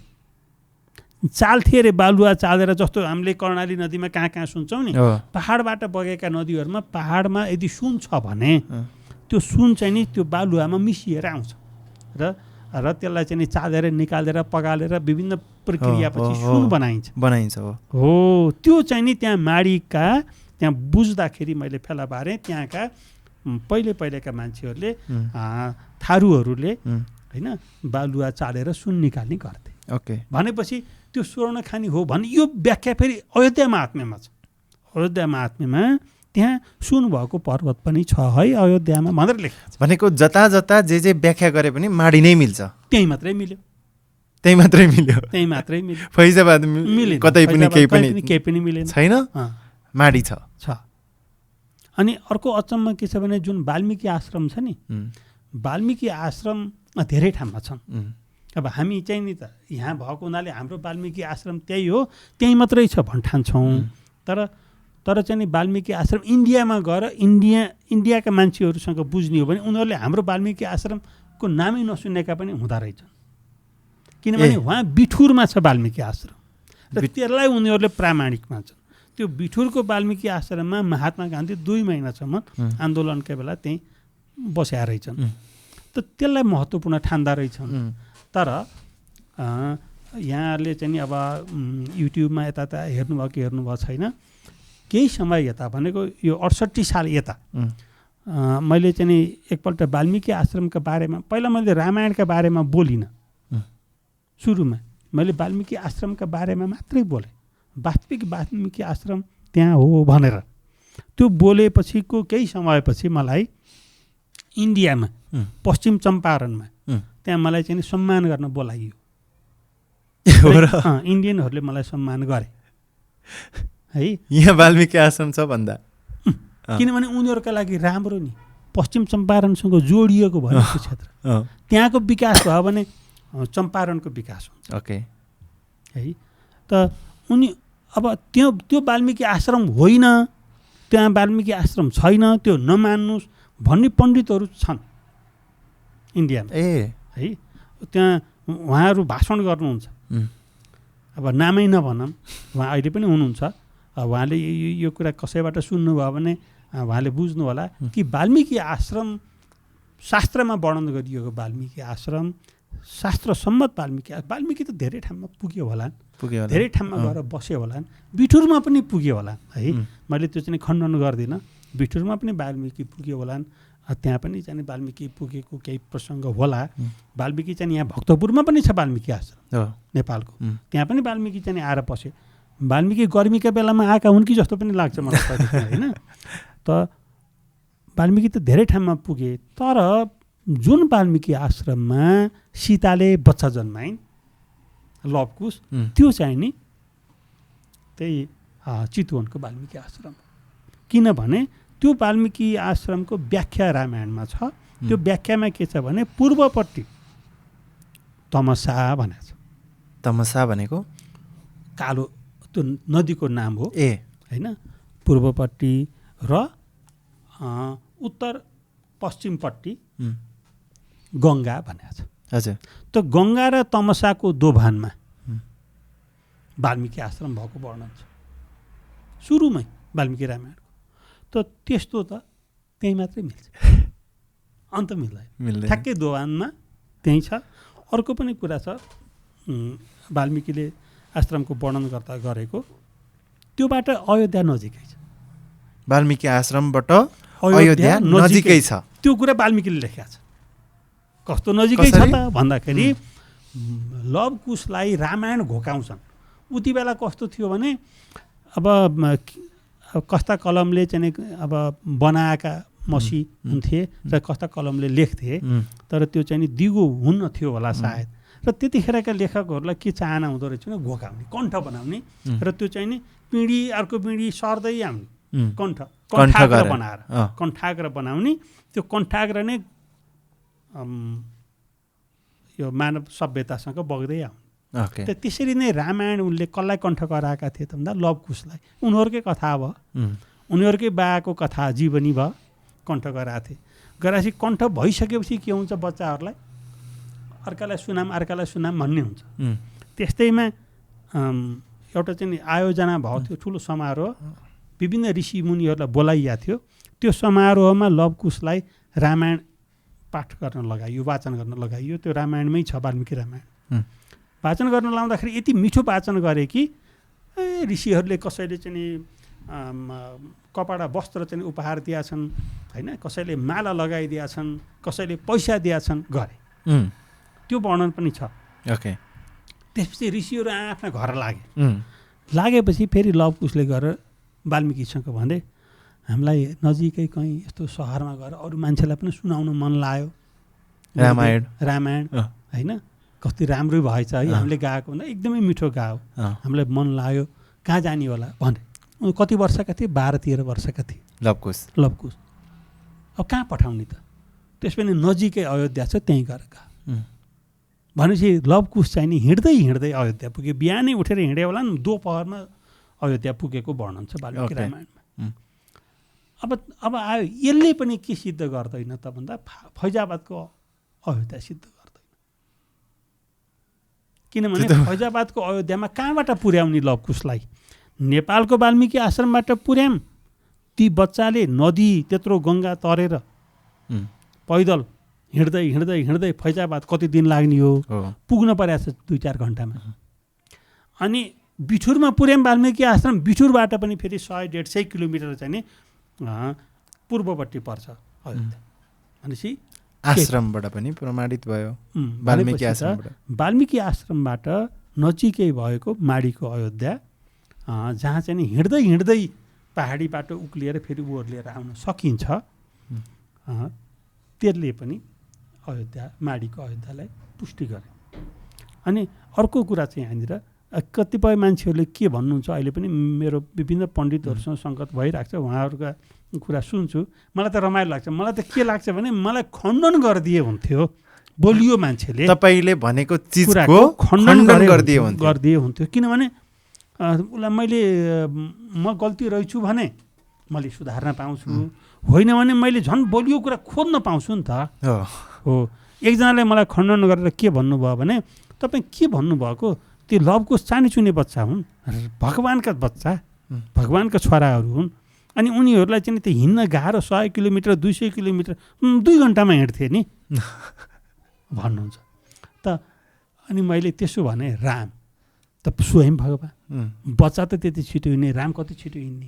फेरि रामलाई वाल्मिकी रामायणमा ठाउँ ठाउँमा राम हिँडेको वर्णन छ वनवासका क्रममा।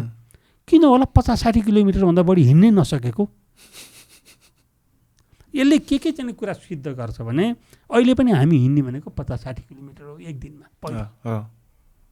उति बेला पनि राम त्यति नै हिँडेको वर्णन छ, त्यहाँभन्दा बढी हिँड्न नसकेर बिचमै बास बस्न परेको छ। अयोध्याबाट घुमेर सोझै नगएर, सोझै चाहिँ नि रथ हिँड्ने बाटो नभएको हुनाले अयोध्या माडीबाट रामहरू वनवास जाँदाखेरि केही समय उत्तर पश्चिम लागेर अनि पहिला चाहिँ सरयू तरेर अनि नारायणी तरेर, त्यसरी हुनसक्छ चाहिँ अहिलेको गैँडाकोट वरिपरि कहीँबाट नारायणी तरेर पारी गएर अनि ओर्लिएर अनि अहिले शिखरौली घाट छ, हुनसक्छ शिखरौली घाट वरिपरि कतै अथवा कहीँ शृङ्गेबेरपुर पुगेको वर्णन छ। अनि त्यहाँ पुगुन्जेलमा एक रात बिचमा बास बसिसकेको छ भने मिल्यो? पण्डितहरूले भनेको मिलेन। अहिलेकै मान्छे जस्तै हो, अझ अहिलेभन्दा अलि होचा हुन् कि अथवा बराबर हुन् कि, अथवा अहिले पनि त हामी कोही मान्छे 5 फिट अग्ला हुन्छौँ, कोही मान्छे 6.5 फिट अग्ला हुन्छौँ, अहिले पनि हुन्छौँ होइन।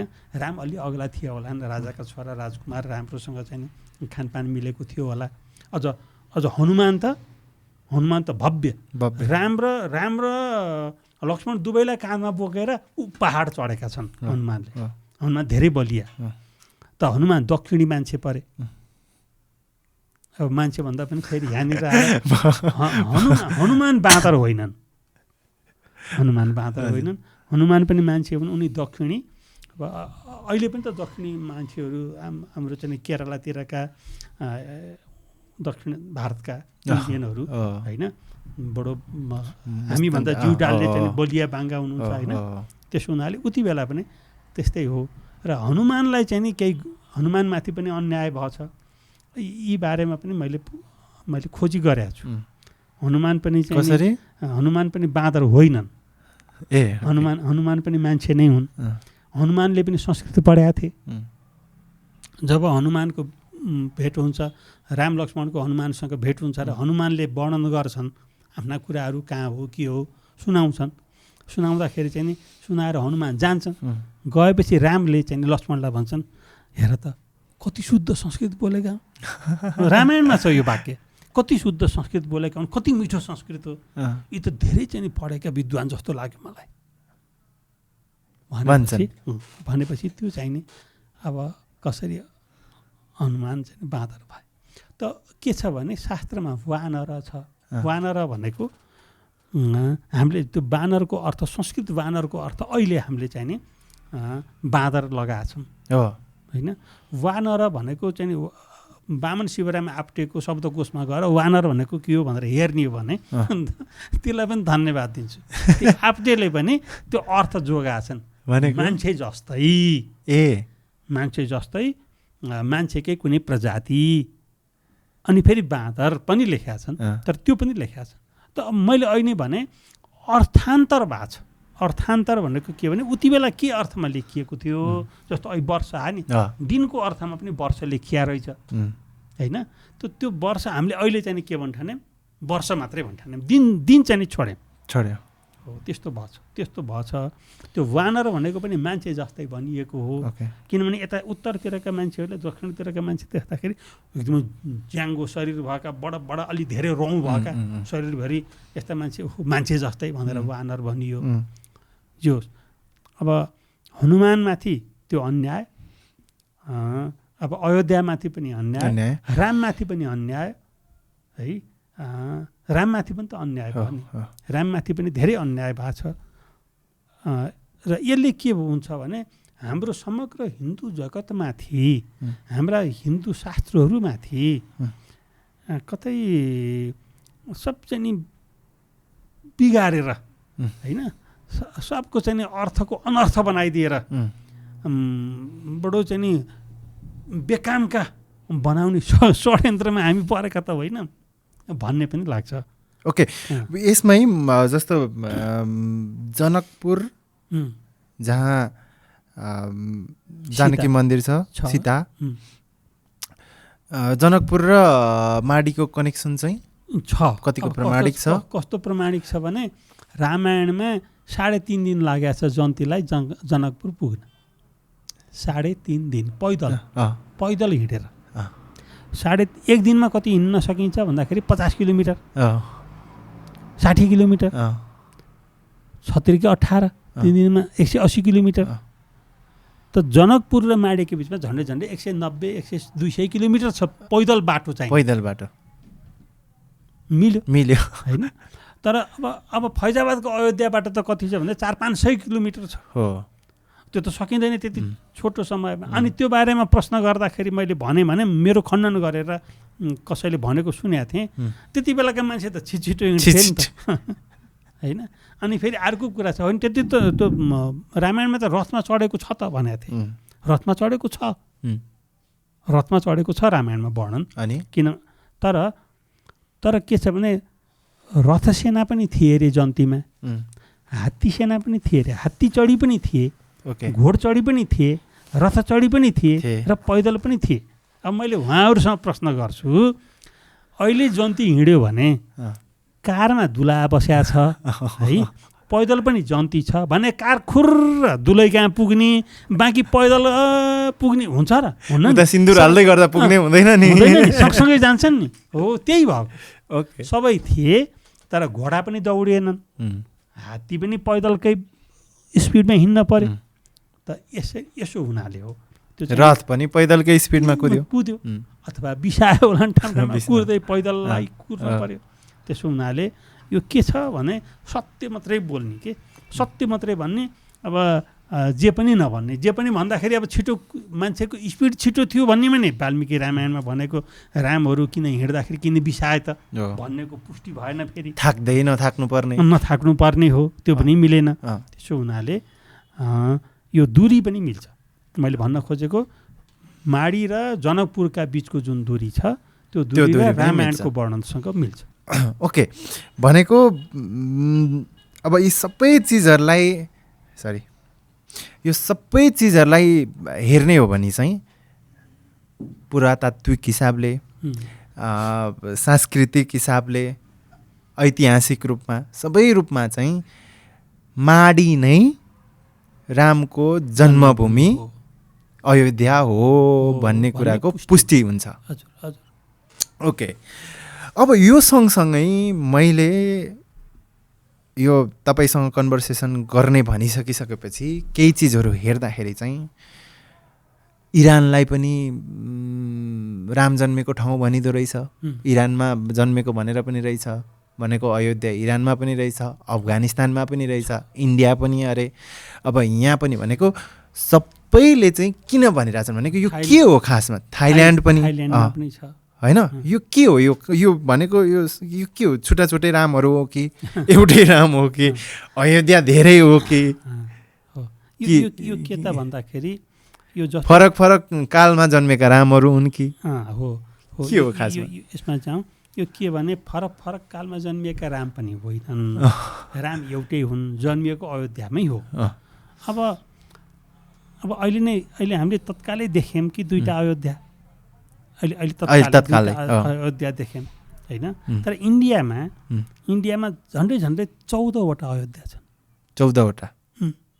र आँगनबाडी भन्ने ठाउँको जुन अयोध्या छ, आँगनबाडीको अयोध्यामा उभिएर महात्मा गान्धीले भाषण गरेका थिए।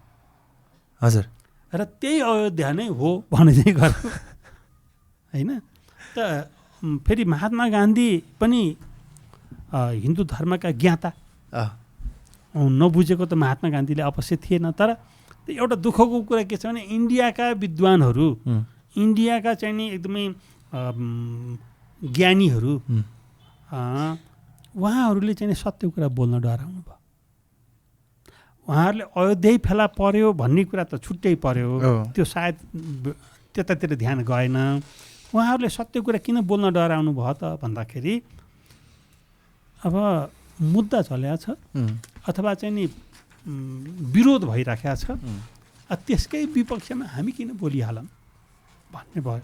त अयोध्या इन्डियामा यहाँले भनेको प्रश्नमा अयोध्या इन्डियामा पनि 13-14वटा, अझै धेरै पनि होलान्। अब उता चाहिँ नि अफगानिस्तानमा पनि, थाइल्यान्डमा पनि अयोध्या भन्ने नाममा अयोध्या छ। अनि अफगानिस्तानमा पनि अयोध्या छ, पाकिस्तानमा पनि छ अयोध्या। पाकिस्तानमा पनि छ अझ? ओके। पाकिस्तानमा पनि अयोध्या छ। त यसको चाहिँ नि के हो त भन्दा यो कथा जुन राम कथा छ नि, धेरैले के भन्छन् भने राम कथा चाहिँ नि 300वटा प्रकारमा राम कथाको वर्णन भएको छ भनेर भन्छन्। मैले साँच्चै यो के रहेछ भनेर हेर्दाखेरि भन्न खोजेको कुरा के हो भने 1 वाल्मिकी रामायण, 2 वाल्मिकीले मात्रै 4वटा रामायण लेखेका रहेछन्। ए हो र? वाल्मिकीले मात्रै भनेको वाल्मिकीले पहिला लेखे रामायण, त्यसपछि लेखे वाल्मिकीले उत्तर रामायण। त्यो उत्तरकाण्ड भएर फेरि रामायणमै गाँसिएर आयो पछि। अनि वाल्मिकीले नै लेखे यो के भने लेखेको वाल्मिकीले, तर चाहिँ नि राम र वशिष्ठका बिचको संवाद, त्यहाँ पनि चाहिँ रामायणका कुरा आउँछ होइन। त्यसलाई महारामायण पनि भन्छन्, अब वशिष्ठ गीता पनि भन्छन् है त्यो। अनि अर्को छ फेरि त्यसलाई पनि वाल्मिकीले नै लेखेको भन्छन्, त्यो चाहिँ नि आनन्द रामायण भनेको। मैले रामायण यसरी प्रकार भयो भनेको। त्यसपछि वेदव्यासले लेखे अध्यात्म रामायण, अनि कालिदासले लेखे रघुवंश, फेरि रामकै पालामा अगस्त्य ऋषिले लेखे अगस्त्य रामायण होइन। यस्तै नै यो रामायण कथा नै यति मिठो नि होइन, हो जीवनी रामको, तर त्यसमा यति धेरै कुरा छन् नि। पाठ सिक्ने त आखिर यहाँ जीवनीबाट त हो होइन। यति धेरै कुरा छन् कि यो कुरा सुनाउन पाए हुन्थ्यो। भ्रातृप्रेम घर घरमा चाहिँ नि भ्रातृप्रेम भइदिए हुन्थ्यो होइन। अनि यो चाहिँ नि बाबुले छोरालाई गर्ने माया जुन रामायणमा छ, दशरथको निधनै भयो, यसले कथा जन्मिए।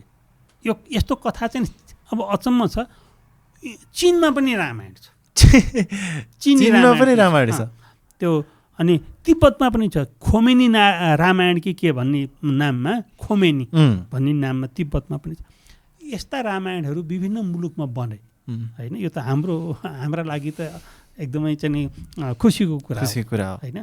त्यो चाहिँ नि त थाइल्यान्डमा पनि त्यहाँका मान्छेहरूलाई साह्रै प्रिय लाग्यो, कथा बनाए। अब कहाँ खोज्ने, थाइल्यान्डका मान्छेले कहाँ खोज्छन् ल? एकछिनको लागि हामीले वाल्मिकी आश्रम भनेर कहाँलाई भन्ठाने, भक्तपुरमै बस्ने मान्छेले त्यहीँलाई भन्ठानेका होलान् ऐ नहिँडेको बेलामा होइन। अब हिँड्न थालेपछि भक्तपुरका मान्छेले पनि होइन हाम्रो वाल्मिकी आश्रम त चितवनमा पनि रहेछ भन्ला।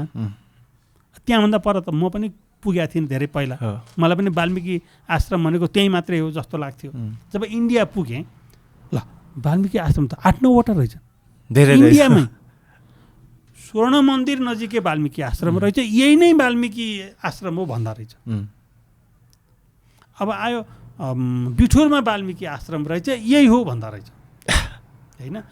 यस्ता वाल्मिकी आश्रमहरू थुप्रै छन् भने अयोध्या थुप्रै हुनु अथवा अयोध्या धेरै विशेष भयो, त्यो देशमा पुग्यो। वाल्मिकी आश्रम पनि पुगेको छ।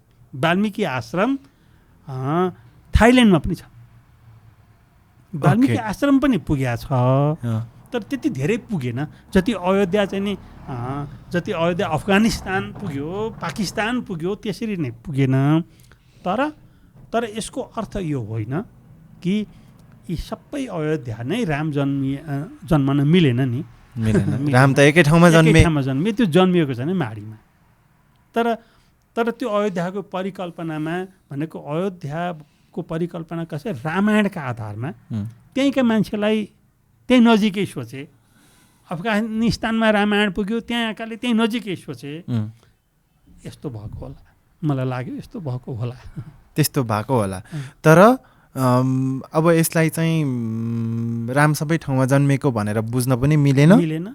त्यसो भएदेखि त अब यो यसलाई खुसी मनाउने हो भनेदेखि त्यो जता पनि ठिकै छ त, सबैतिर अयोध्या छ, हाम्रो नि एउटा अयोध्या भयो माडी, ठिकै छ, इन्डियाको लागि नि मानिदिउँ, अफगानिस्तानको लागि मानिदिउँ, सबैलाई मानिदिउँ भनेर बसे हुने भयो फेरि त हो। यसमा मेरो एउटा सानो चाहिँ नि तर्क छ। मलाई केही पण्डितहरूले के भन्नुभयो भने, मेरो जब छलफल चल्यो उहाँहरूले जब मेरा कुराको खण्डन गर्न सक्नु भएन, उहाँहरूले मेरो कुरा मान्न पनि सक्नु भएन। फेरि र उहाँहरूले के भन्नुभयो भने, होला तपाईँले भनेको माडी पनि राम जन्मिएको होला, किनभने वाल्मिकी रामायणले त्यसैलाई सिद्ध गर्यो, यो माने मैले। तर इन्डियाको फैजाबादको अयोध्या पनि हो। किन हो भने यी थुप्रै मनवन्तर भएको छ, थुप्रै यो चाहिँ नि युग पुरा प्रलय भएर पुरानो युग सबै सकिएर सबै मटियामेट भएपछि फेरि नयाँ चाहिँ नि सृष्टि सुरु भएर फेरि राम जन्मिएको पनि हुनसक्छ। त्यसो हुनाले तपाईँले भनेको पनि यहाँ पनि राम जन्मिएका होलान्, फैजाबादको अयोध्यामा पनि कुनै मनवन्तरमा राम जन्मिएका होलान्, अफगानिस्तानमा पनि कुनै मनवन्तरमा राम जन्मिएका होलान् भन्नुभयो। भनेपछि मैले उहाँलाई के भने त्यसो भने मलाई यो फैजाबादमा राम जन्मिएको वाला रामायण पाऊँ न, त्यसलाई प्रमाणित गर्ने रामायण त हामीसँग यही माडीलाई प्रमाणित गर्ने मात्रै छ त होइन। भनेपछि कुरा के हो भने यी मनवन्तरका कुरा अथवा यी सबै एकैछिनको बौद्धिक चाहिँ नि विलास, बुद्धि विलास होइन, नहुलो कसरी सोच्ने होला भनेर यो विज्ञान कथा, एउटा विज्ञान कथा त हुन्छ नि यस्तो होइन, विज्ञान कथाका रूपमा सोच्न सकिएला। तर अब मैले चाहिँ नि जाने अनुसार यो अयोध्या एउटै हो, राम एकैचोटि जन्मिएका हुन्, त्यो जन्मिएको माडीमा हो। ओके, जस्तो रामायण पनि अघि धेरै धेरै रामायणहरू छन्, तर असली रामायण चाहिँ वाल्मिकी रामायण नै हो के भन्ने? त्यही हुन पर्यो नि, त्यही हुन पर्यो। जसले सीतालाई संरक्षण दियो, जुन आश्रममा लवकुश जन्मिए, जसले रामसँग जसको भेट भयो, जसले रामलाई कहाँ होला मैले आश्रम बनाउने भनेर रामले सोद्धाखेरि वनवासका क्रममा सुरुमै सोद्धाखेरि चित्रकूटमा बनाऊ भनेर जसले भन्यो होइन। अब त्यो मान्छेले लेखेको अथेन्टिक कि कालिदासले लेखेको रघुवंश भन्दाखेरि कालिदासले त देखेकै थिएन, कि वेदव्यासले लेखेको उनले पनि देखेकै थिएनन्। उनीहरूले देखे, केमा देखे त भन्दाखेरि चाहिँ आँखा चिम्लिएर भित्र मनमा देखे, तर त्यो मनमा देखेको र भौतिक रूपले भेटेको त फरक हुन्छ, फरक भयो। त्यसो हुनाले मान्ने भनेको वाल्मिकी रामायण हो। यसमा भने दुई मत छैन, संसारभरिका मान्छेसँग यसमा दुई मत छैन। ठुला ठुला विद्वान र सबैजनाले नै वाल्मिकी रामायणलाई नै पहिलो कुरा त वाल्मिकी रामायण हो। त्यसबाट मिलेन भने बरु खोज्ने हो, अन्त मिलेन भने फेरि अन्त मिलेन भनेर आत्तिन चाहिँ पर्दैन। वाल्मिकी रामायणसँग मिल्न पर्यो। ओके, यसो भनिरहँदा अथवा यो चिजहरू बाहिर आइरहँदा नेपालमा माडीमा चाहिँ अयोध्या हो भनेर भनिरहँदा अब हुन त प्रधानमन्त्रीज्यूले भनिसक्नुभयो नेपाल भारत सम्बन्ध चाहिँ फेरि डगमगाएको छ। किन डगमगाउने? यहीँनिर एउटा कुरा मलाई त्यति बेला भारतीय मिडियाले बडो नमजाले विरोध गर्नुभयो। किन विरोध गरेको होला भन्न ठान्छु मैले। यो कुरा के हो भने यो देशसँग जोडिएको विषय नै होइन, यो धर्मसँग जोडिएको विषय हो र सत्यसँग जोडिएको विषय हो। इन्डियाका जो पनि बुद्धिमान र जो पनि धार्मिक भावनाले युक्त भएका महात्माहरू हुनुहुन्छ, उहाँहरूले जनकपुरको सीता जन्मिएको स्थानलाई आदर गर्नुहुन्छ। नेपाल भनेर हेप्नुहुन्छ र हेप्नुहुन्न नि, होइन? उहाँहरूले मुक्तिनाथ भनेर कसलाई भन्नुहुन्छ? नेपालकै मुक्तिनाथलाई भन्नुहुन्छ। उहाँहरूले पढेना पाणिनि ले व्याकरणको रचना गरेको ठाउँ, त्यो त नेपालकै पढेना ग्रामलाई मान्नुहुन्छ नि उहाँहरूले। मान्नुहुन्छ, झगडा त गर्नुहुन्न। त यहाँनिर किन झगडा? अयोध्यामा मात्रै झगडा कि रामलाई नै नमान्नु पर्यो? होइन, राम जन्मिएको यो सीमाले मैले सीमाका कारणले नेपालभित्र पार्न पर्यो भनेर मैले पारेको हो र? होइन नि, मैले मेरो जुन पुस्तक। तर यसको अनुसन्धाता, पहिलो अनुसन्धाता चाहिँ तपाईँ नै हो। हजुर हजुर। त्योभन्दा अगाडि यो नेपालमा जन्मेको भन्ने कसैले सोच्दा पनि सोचेनन्, भन्दा पनि भनेनन्। तर जहाँ अहिले अयोध्या भनिएको छ, उत्तराखण्डको अयोध्यालाई, त्यसमाथि चाहिँ प्रश्नहरू उठेका थिए, होइन? उठेका थिए प्रश्नहरू त उठे, तर त्यो होइन है भनेर त भने, तर हो कहाँ त नि भन्न चाहिँ भनेनन्। जसले गर्दा के भयो भने रामकै ऐतिहासिकतामाथि प्रश्न चिन्ह आयो। ओके, अब यो तपाईँले भनिसकिसकेपछि, प्रधानमन्त्रीज्यूले भनिसकिसकेपछि यसले चर्चाको धेरै पाटोहरूमा यो चर्चा भयो, होइन? धेरैजनाले भन्नुभयो, धेरैजनाले बोल्नुभयो यो राम त नेपालमै जन्मेको भनेर। तपाईँले नै भनेका चिजहरूलाई, तपाईँले नै अनुसन्धान गरेका चिजहरूलाई धेरैजनाले भन्नुभएको छ, युट्युबभरि छन्, होइन? त्यहाँ कतिजनाले गएर त्यहाँनिर यहीँ होला भनेर भ्लगिङहरू पनि गर्नुभएको छ, स्टोरीहरू पनि गर्नुभएको छ। तपाईँले पनि धेरै ठाउँमा भनिसक्नु भएको छ अहिलेसम्म। अब राम नेपालमा जन्मेको हो भन्ने चर्चा सबैतिर पुगिसकेको छ लगभग। तर अब हो कि होइन त भनेर फेरि यो विश्व सामु यही नै हो है भन्ने चिज गर्नलाई चाहिँ के गर्नुपर्छ फेरि? एउटा कुरा के छ भने, अब किनकि अहिले त यो चर्चा र हल्लामा मात्र, अथवा यो मलाई केही महात्माहरूले के भन्नुभयो भने तपाईँ नबोलिदिनुहोस्। अलि पहिलेको कुरा भनेको मैले। हजुर, 2074मा मैले फेसबुकमा एउटा स्ट्याटस लेखेँ, मेरो फेसबुकमा 2074मा। त्यो स्ट्याटस के थियो भने राम हाम्रा छोरा हुन्, ज्वाइँ होइनन् भनेर। ओके है, त्यो स्ट्याटस लेखेपछि त्यहाँ कमेन्टहरू पनि आए र एकदमै नेपालका ठुला चाहिँ गण्यमान्य कविहरूले मैले चाहिँ नि 25 पटक रामायण दोहोऱ्याएको हो, तर कहीँ पनि तपाईँले भनेको कुरा मैले फेला पारिनँ, तपाईँले प्लिज यो कुरा नभन्नुहोस्, यस्तो भन्नु हुँदैन भनेर मलाई भन्नुभयो। र यस्तो धेरैले भन्नुभयो। र मैले चाहिँ नि सबैलाई के जवाफ दिएँ भने, मेरो मनले, मेरो ब्रह्मले के देख्यो भने राम फैजाबादको अयोध्यामा जन्मिएका होइनन् भनेर इन्डियाकै कतिपय चाहिँ नि यो बिबी लाल अथवा अलेक्जेन्डर कनिङहम जस्ता जो चाहिँ नि भूगर्भविदहरू, भूगर्भशास्त्रीहरू, आर्कियोलोजिस्टहरू अङ्ग्रेजीमा भन्दाखेरि, होइन? त्यस्ता आर्कियोलोजिस्टहरूले यो होइन भनेर त कतिले भने, उहाँको फैजाबादको अयोध्या होइन भने। बिबी लाल जसलाई चाहिँ नि ठुलो सम्मान, राष्ट्रिय सम्मान के दिइया छ बिबी लाललाई, उहाँको देहान्त भइसक्यो क्या अहिले, मोदीले नै उहाँलाई चाहिँ के दिएको भन्ने मैले भिडियोहरू हेरेको थिएँ। अनि उहाँले पनि 2000 भनेको चाहिँ नि उहाँले यही सन् 2000मै हो उहाँको पुस्तक निस्किएको थियो। यही 2000 सन् 2000 सन् 2000मा निक्लिएको पुस्तकमा उहाँले लेख्नु भएको छ।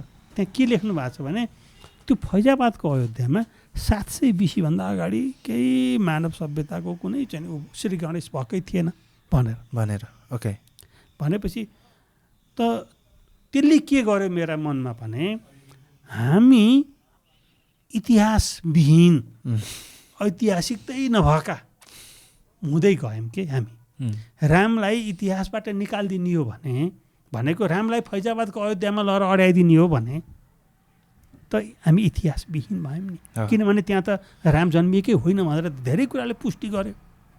कुनै ग्रन्थमा मात्र सीमित हुने भयो राम ग्रन्थमा पनि होइन। ग्रन्थमा त्यो यस्तो सीमित कि त्यो ग्रन्थले भन्न त भन्ने। अब यसलाई लिएर फैजाबादको अयोध्याको बारेमा इन्डियाको सर्वोच्च अदालतले जुन फैसला गर्यो नि त्यो चाहिँ एकदमै रमाइलो छ। कस्तो रमाइलो छ त भन्दाखेरि उसले भन्छ मिल्न केही पनि मिल्दैन भनेको छ अदालतको फैसलामा। यो ठाउँ हिन्दूहरूलाई नै राम मन्दिर बनाउन दिने निर्णय भयो भनेको 1045 पृष्ठ मोटो A4 साइजमा मैले प्रिन्ट गरेँ होइन। त्यो डाउनलोड गर्न सकिन्छ अहिले पनि। प्रिन्ट गरेँ र मैले ठाममा चाहिँ चिन्ह लगाएर राखेँ। पढ्दै गएँ पुरै पढेर सकेँ। त्यहाँ 1000 पेज पढ्नुभयो। 1045 पृष्ठ छ। त्यहाँ चाहिँ नि कहीँ पनि यो राम जन्मिएको ठाउँ हो भनेर भनिएकै छैन। त्यहाँ के भनिया छ त भन्दा यो आस्थाका आधार यसमा यहीँ हुन त शास्त्रले यसलाई शास्त्रसम्मत होइन भनेको छ। एउटा वाक्य छ हुन त यो शास्त्रसम्मत होइन। हुन त शास्त्रमा कुनै प्रमाण भेटिएन।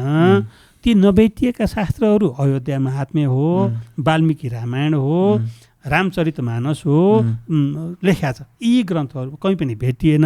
नभेटिए पनि आस्थाका आधारमा यहीँ हो भन्ठाने हिन्दूहरूले। त्यसै भएर हामीले यो हिन्दूहरूलाई नै दिने निर्णय गऱ्यौँ भनेको छ होइन।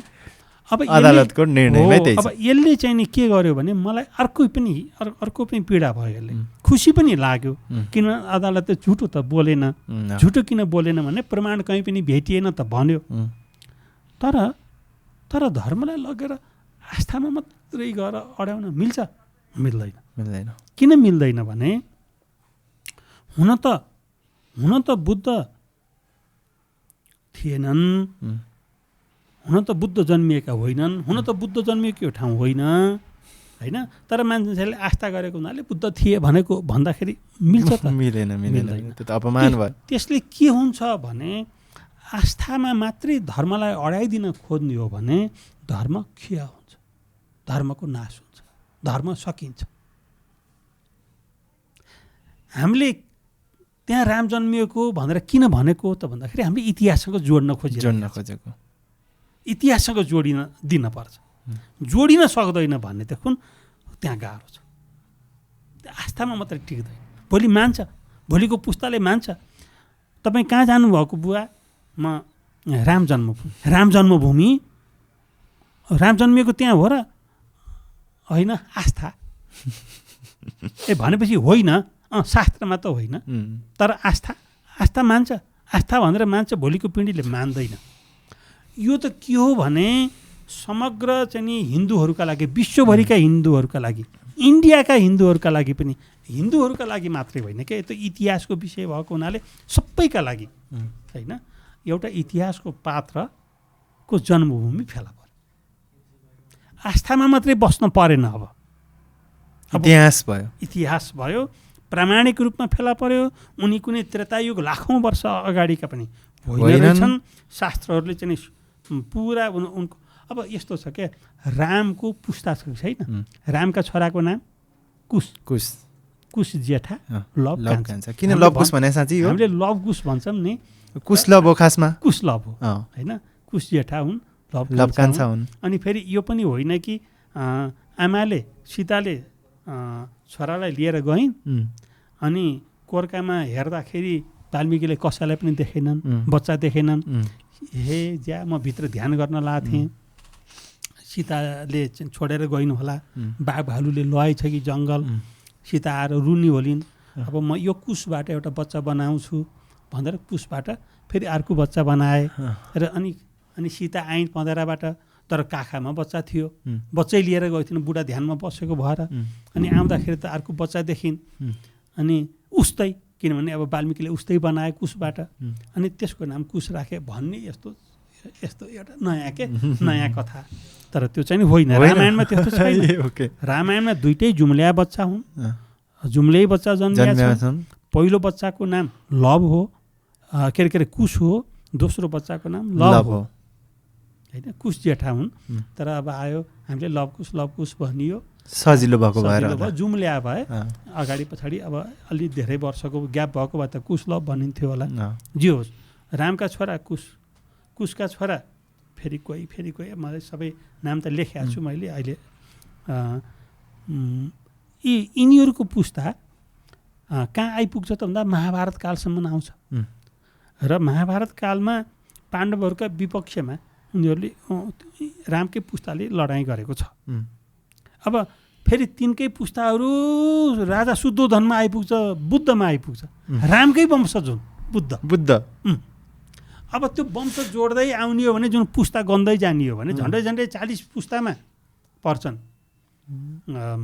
महाभारतका चाहिँ नि पात्र भनेपछि महाभारत र रामायणको बिचमा 40 पुस्ताको अन्तर भयो 40 पुस्ताको अन्तर भनेको एउटा पुस्ता 30 वर्षको हो अथवा 35 वर्षको त्यो अनुमानित अब भनेको पुस्ताको अन्तर भनेको के हो भने कति वर्षमा अर्को बच्चा जन्मियो भन्ने हुन्छ हैन सरदर 30-35 वर्ष मान्दाखेरि 30 × 40 1200 वर्षको फरक भयो भनेको रामायण काल र महाभारत कालको फरक भयो 1200 अनि खै त लाखौँ हैन हो त्यसो हुनाले यी धेरै कुरा छन् हामीले झन् बिगार्दियौँ लाखौँ भनेर यता पुस्ता पनि भन्ने अनि त्यसपछि के भन्ने त होइन हजारौँ वर्षको आयु भनौँ न अनि मिल्छ नि लाखौँ गर्नलाई त 40 × 1000 वर्ष 1000 वर्षमा बच्चा जन्मिएको बनाऊँ न भनेपछि चाहिँ 40 × 1000 4 लाख भयो अलि मिल्छ कि 2000 बनाऊँ 8 लाख हो मिल्यो 8 लाख भन्न हुन्न होइन किनभने हजारौँ वर्ष बाँच्यो भने 14 वर्षको वनवासमा पीडा किन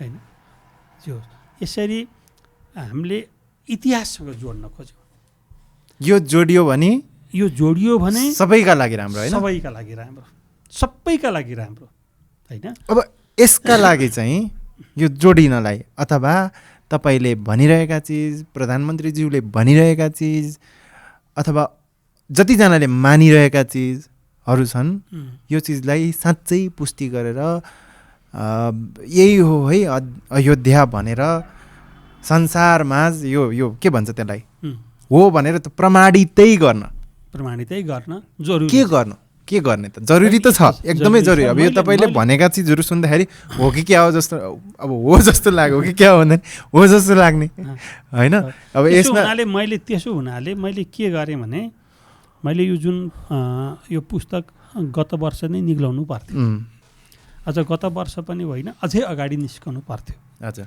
तर मैले चाहिँ नि यसलाई किन समय दिएको छु पुस्तकलाई भने कुनै यस्ता कुरा कुनै नछुटुन् यस्तो कुनै चाहिँ नि ढुङ्गो नपल्टिएको अवस्थामा नहोस् सबै चाहिँ नि पल्टाउनु पर्ने ढुङ्गाहरू पल्टिएका हुन् त फेरि त्यसैलाई भनेर धेरै समय रोकिन पनि भएन र मैले चाहिँ नि यो जुन मलाई के लागेको छ मलाई के विश्वास छ भने यो पुस्तकलाई हिन्दीमा र अङ्ग्रेजीमा अनुवाद हिन्दी र अङ्ग्रेजीमा अनुवाद गर्ने र यो पुस्तक निकाल्ने यो पुस्तकसँग जोडिएका केही विषयहरू छन् जो चाहिँ नि मैले अहिले भनिराखेका पनि छैन र त्यहाँ झन्डै 100 भन्दा बढी प्रमाण त्यो पुस्तकमा छन् समावेश छन् र केही मान्छेहरूले के भन्छन् भने अब यहाँकै चाहिँ उबाट म जानकारी दिन चाहन्छु के भन्छन् भने होइन पुरातात्विक खोजले मिल्यो त होइन अथवा चाहिँ फलानु कुराले मिल्यो त भन्छन् एउटा ठुलो कुरा के छ भने यो पुरातात्विक आर्कियोलोजिकल सर्वे भनेका जुन कुराहरू छन् यी अहिलेका आधुनिक जुन कुराहरू छन् यी कुराका पनि ड्रब्याकहरू छन् र यी कुराहरू कति हजार वर्ष अगाडिसम्मको कुरा पत्ता लगाउन सक्षम छन् भन्ने बारेमा अध्ययन भएको छैन एउटा चाहिँ नि गुफाभित्र भएको कुरा त जोगिन्छ होला। हो तर बाहिर भएको कुरा भुखियाका कारणले पहिरोले पुरिएर बगेर केही भएर केही हजार वर्षमा नष्ट भएर सकिन्छ। त्यो चाहिँ नि बाँकी रहँदैन। हाड त बाँकी रहन्छन् तर हाडले त चिनिँदैन के चिनिँदैन होइन। एउटा अर्को कुरा के छ भने हाडले के चिनिन्छ भन्दा हाडले के चिनिन्छ भने त्यो हाड मान्छेको हो कि त्यो हाड चाहिँ नि बाघको हो भन्ने चाहिँ नि चिनिन्छ है धेरै खोजी गर्दा। यसरी चिनियो र यो हाड मान्छेको हो भनेर चिनियो भने देखुन त्यो ठाउँमा त्यो हाड कति हजार वर्ष अगाडि रहेछ भन्ने पनि थाहा हुन्छ।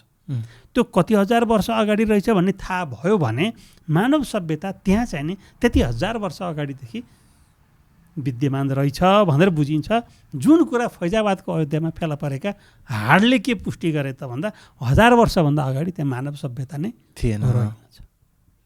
कति ठुलो कुरा छ।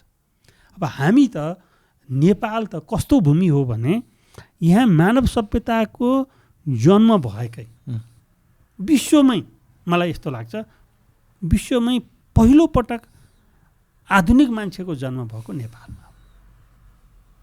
जस्तो बुटवलमा पुग्नुभयो भने त्यहाँ रामापिथेकस पार्क पुग्नु होला होइन। त्यहाँ एउटा चाहिँ नि मान्छे आकृतिको एउटा वनमानुष भनेर लेखेको छ, वन मान्छेको मूर्ति बनाएर राखेको छ।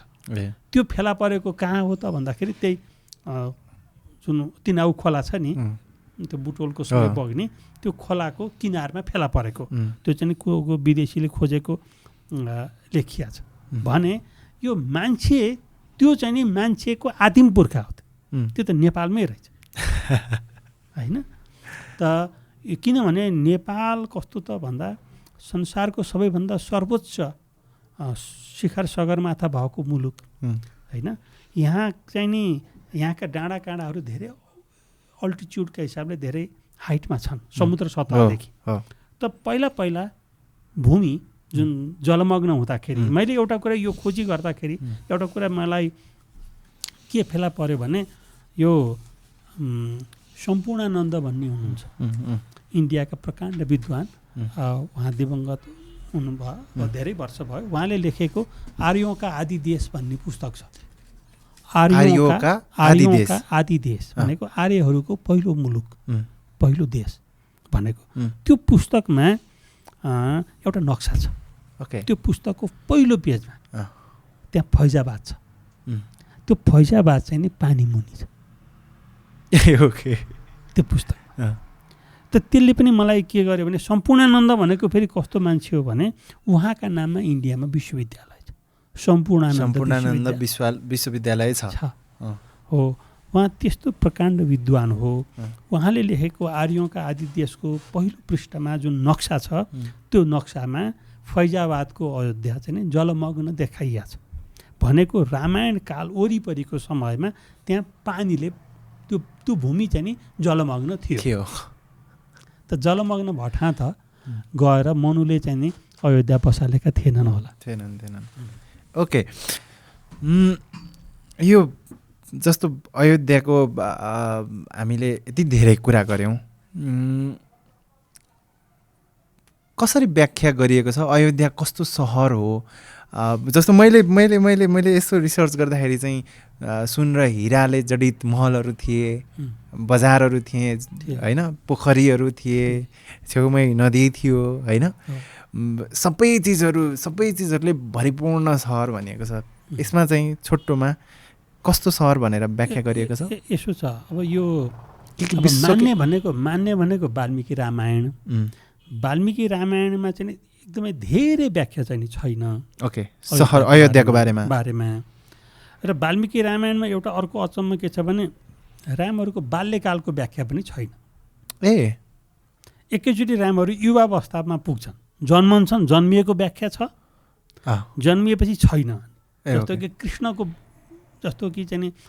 व्याख्या छ नि बाल्यकालको व्याख्या छ जो चाहिँ गोकुलमा गएर हुर्कँदाको व्याख्या छ तर रामको चाहिँ नि छैन।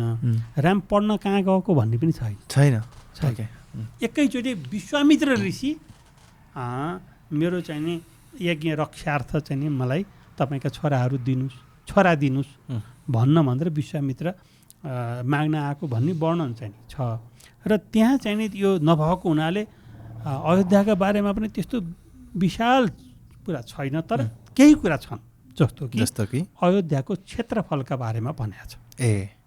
है अयोध्याको क्षेत्रफल यति चाहिँ योजन भनेर लेखेको छ। त्यसपछि अयोध्यामा राजमार्ग थिए भनेर लेखेको छ, ठुला राजमार्ग थिए भनेर लेखेको छ।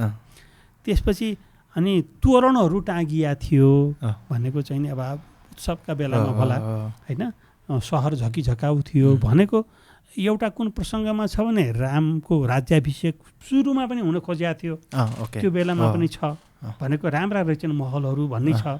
र दोस्रो चाहिँ नि राम रावणलाई मारेर लङ्काबाट फर्केपछिको बेलामा पनि तोरणहरू टाँगिएको वर्णन छ भनेपछि तोरणहरू पनि बनाउँदा रहेछन्। अब तोरण कस्ता हुन्छन् भन्ने उति बेलाका अलि अर्कै होलान्, तर जो के बुझिन्छ भने रथहरू थिए होइन। अब एकदमै राम्रा असाध्य विशाल रथ भएको हुनाले दशरथ भनिएको हो भन्ने व्याख्या पनि गर्छन् होइन। अब 10औं रथ थिए भनेको चाहिँ थुप्रै रथ थिए राजा दशरथका। अब तर त्यो नामसँग दशरथ त्यो रथ अब खै के हो। अब अर्को कुरा के छ भने राम वनवासका क्रममा पनि रथ चढेर हिँडेको छ र रथको बाटो हिँडेको छ।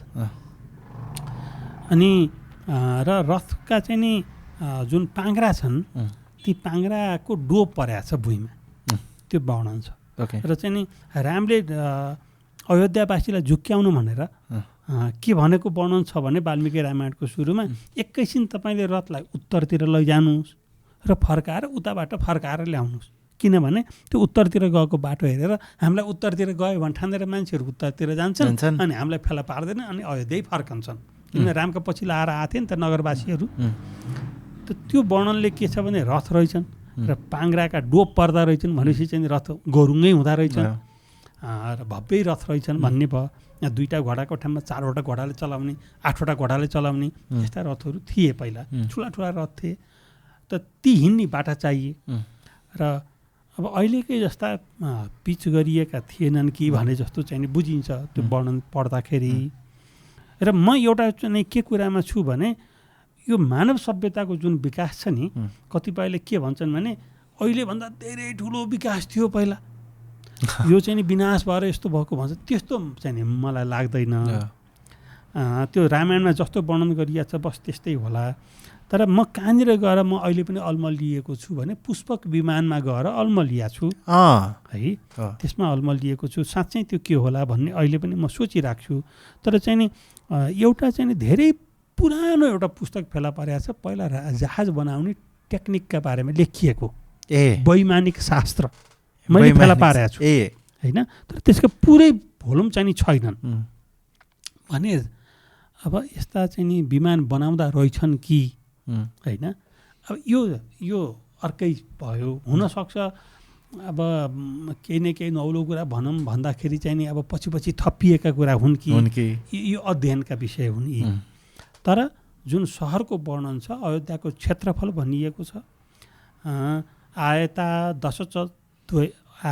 दशच द्वैच योजनानि महापुरी भनेको 12 योजन भनेको, दशच द्वैच भनेको 12 योजन क्षेत्रफल भएको महापुरी होइन। श्रीमती त्रिणी विस्तीर्णा त्यसको चाहिँ चौडाइ एकदमै ठुलो भाग फुकेको भागको चौडाइ कति 3 योजन। श्रीमती त्रिणी विस्तीर्णा योजनानि महापथा अनि ठुला चाहिँ महापथा भनेको राजमार्ग भएको भनेको छ। भनेको मैले के हिसाब लगाएँ भने एकदमै चौडा भएको ठाउँमा 3 योजन भनेपछि 14 त्यहाँ 42 किलोमिटर ठ्याक्कै माडिसक्यो मिल्छ। फेरि आयता 12 योजन माडीको क्षेत्रफल त्यति नै छ। माडीको अहिलेको अलिकति कम छ, अलिकति कम छ अहिले। अब उति बेला अलिकति ठुलो थोरै भनेको धेरै थोरैको फरक छ। र मैले चाहिँ के अध्ययन गरेँ भने अहिलेको जुन ठोरी छ नि पर्सा त्यो पनि अयोध्याकै सिमानाभित्र थियो ठोरी पनि। र किनभने मत्स्याकार भनेको छ, माछाको आकार। तपाईँले हेर्नु अहिले यहाँ गएर यो कसैले चाहिँ राख्या छ त भन्दाखेरि अब तपाईँले नेटमा चाहिँ नि तपाईँले माडी हेर्नु है मुख कता फर्किएको भनेको छ त भन्दाखेरि पश्चिमतिर मुख फर्काएको माछो भनेको छ है। माडी म्युनिसिपालिटी हेरे भयो। माडी हेर्नुभयो भने त्यो गुगल म्यापमा गुगल अर्थबाट वन जङ्गल भएको होइन त्यो पश्चिमपट्टि मुख फर्काएको माछो यो अहिलेको भयो। गुगल अर्थमा चाहिँ कस्तो छ भने ठ्याक्कै माछो पुच्छर चाहिँ कहाँ पुगेको छ, पर्सामा पुगेको छ, ठ्याक्कै पुच्छ रहेछ। अब कसरी मत्स्याकार भने होला होइन, अचम्म त्यो पनि मिल्यो। यस्ता थुप्रै कुराहरू छन् र यसले चाहिँ खुसी पनि लागेको छ। जस्तो कि यो इन्डियाका लागि कसैका लागि कसैसँग लड्ने विषय नै होइन यो त चाहिँ एकदमै अँगालो हालेर हाँस्ने सबैका लागि गर्वको कुरा हो होइन। के चाहिँ नि इन्डियाका प्रधानमन्त्री मोदीलाई होइन मुक्तिनाथ अप्रिय छ छैन उहीँ बसेर ध्यान गरे तपस्या गरे अरे। मुक्तिनाथ त कति महत्त्वपूर्ण छ भने जिसस क्राइस्टले 6 वर्ष तपस्या गरेको ठाउँ हो मुक्तिनाथ। होल्गर कस्टेनले जेसस लिभड इन इन्डिया भन्ने पुस्तक लेखे। त्यो पुस्तकमा नेपालै लेखेको छ, नेपालको मुक्तिनाथमा 6 वर्ष तपस्या गरेको भनेर लेखेको छ जिसस क्राइस्टले। त के चाहिँ नि पश्चिमीहरूले आफ्नो जिसस क्राइस्टले तपस्या गरेको मुक्तिनाथलाई हेला गर्न मिल्छ? मिल्दैन। त हामी त कस्तो भने मलाई त के लाग्छ भने हामी त हाम्रो यो धर्म त बाउ हो संसारकै, यी सबै सन्तान हो।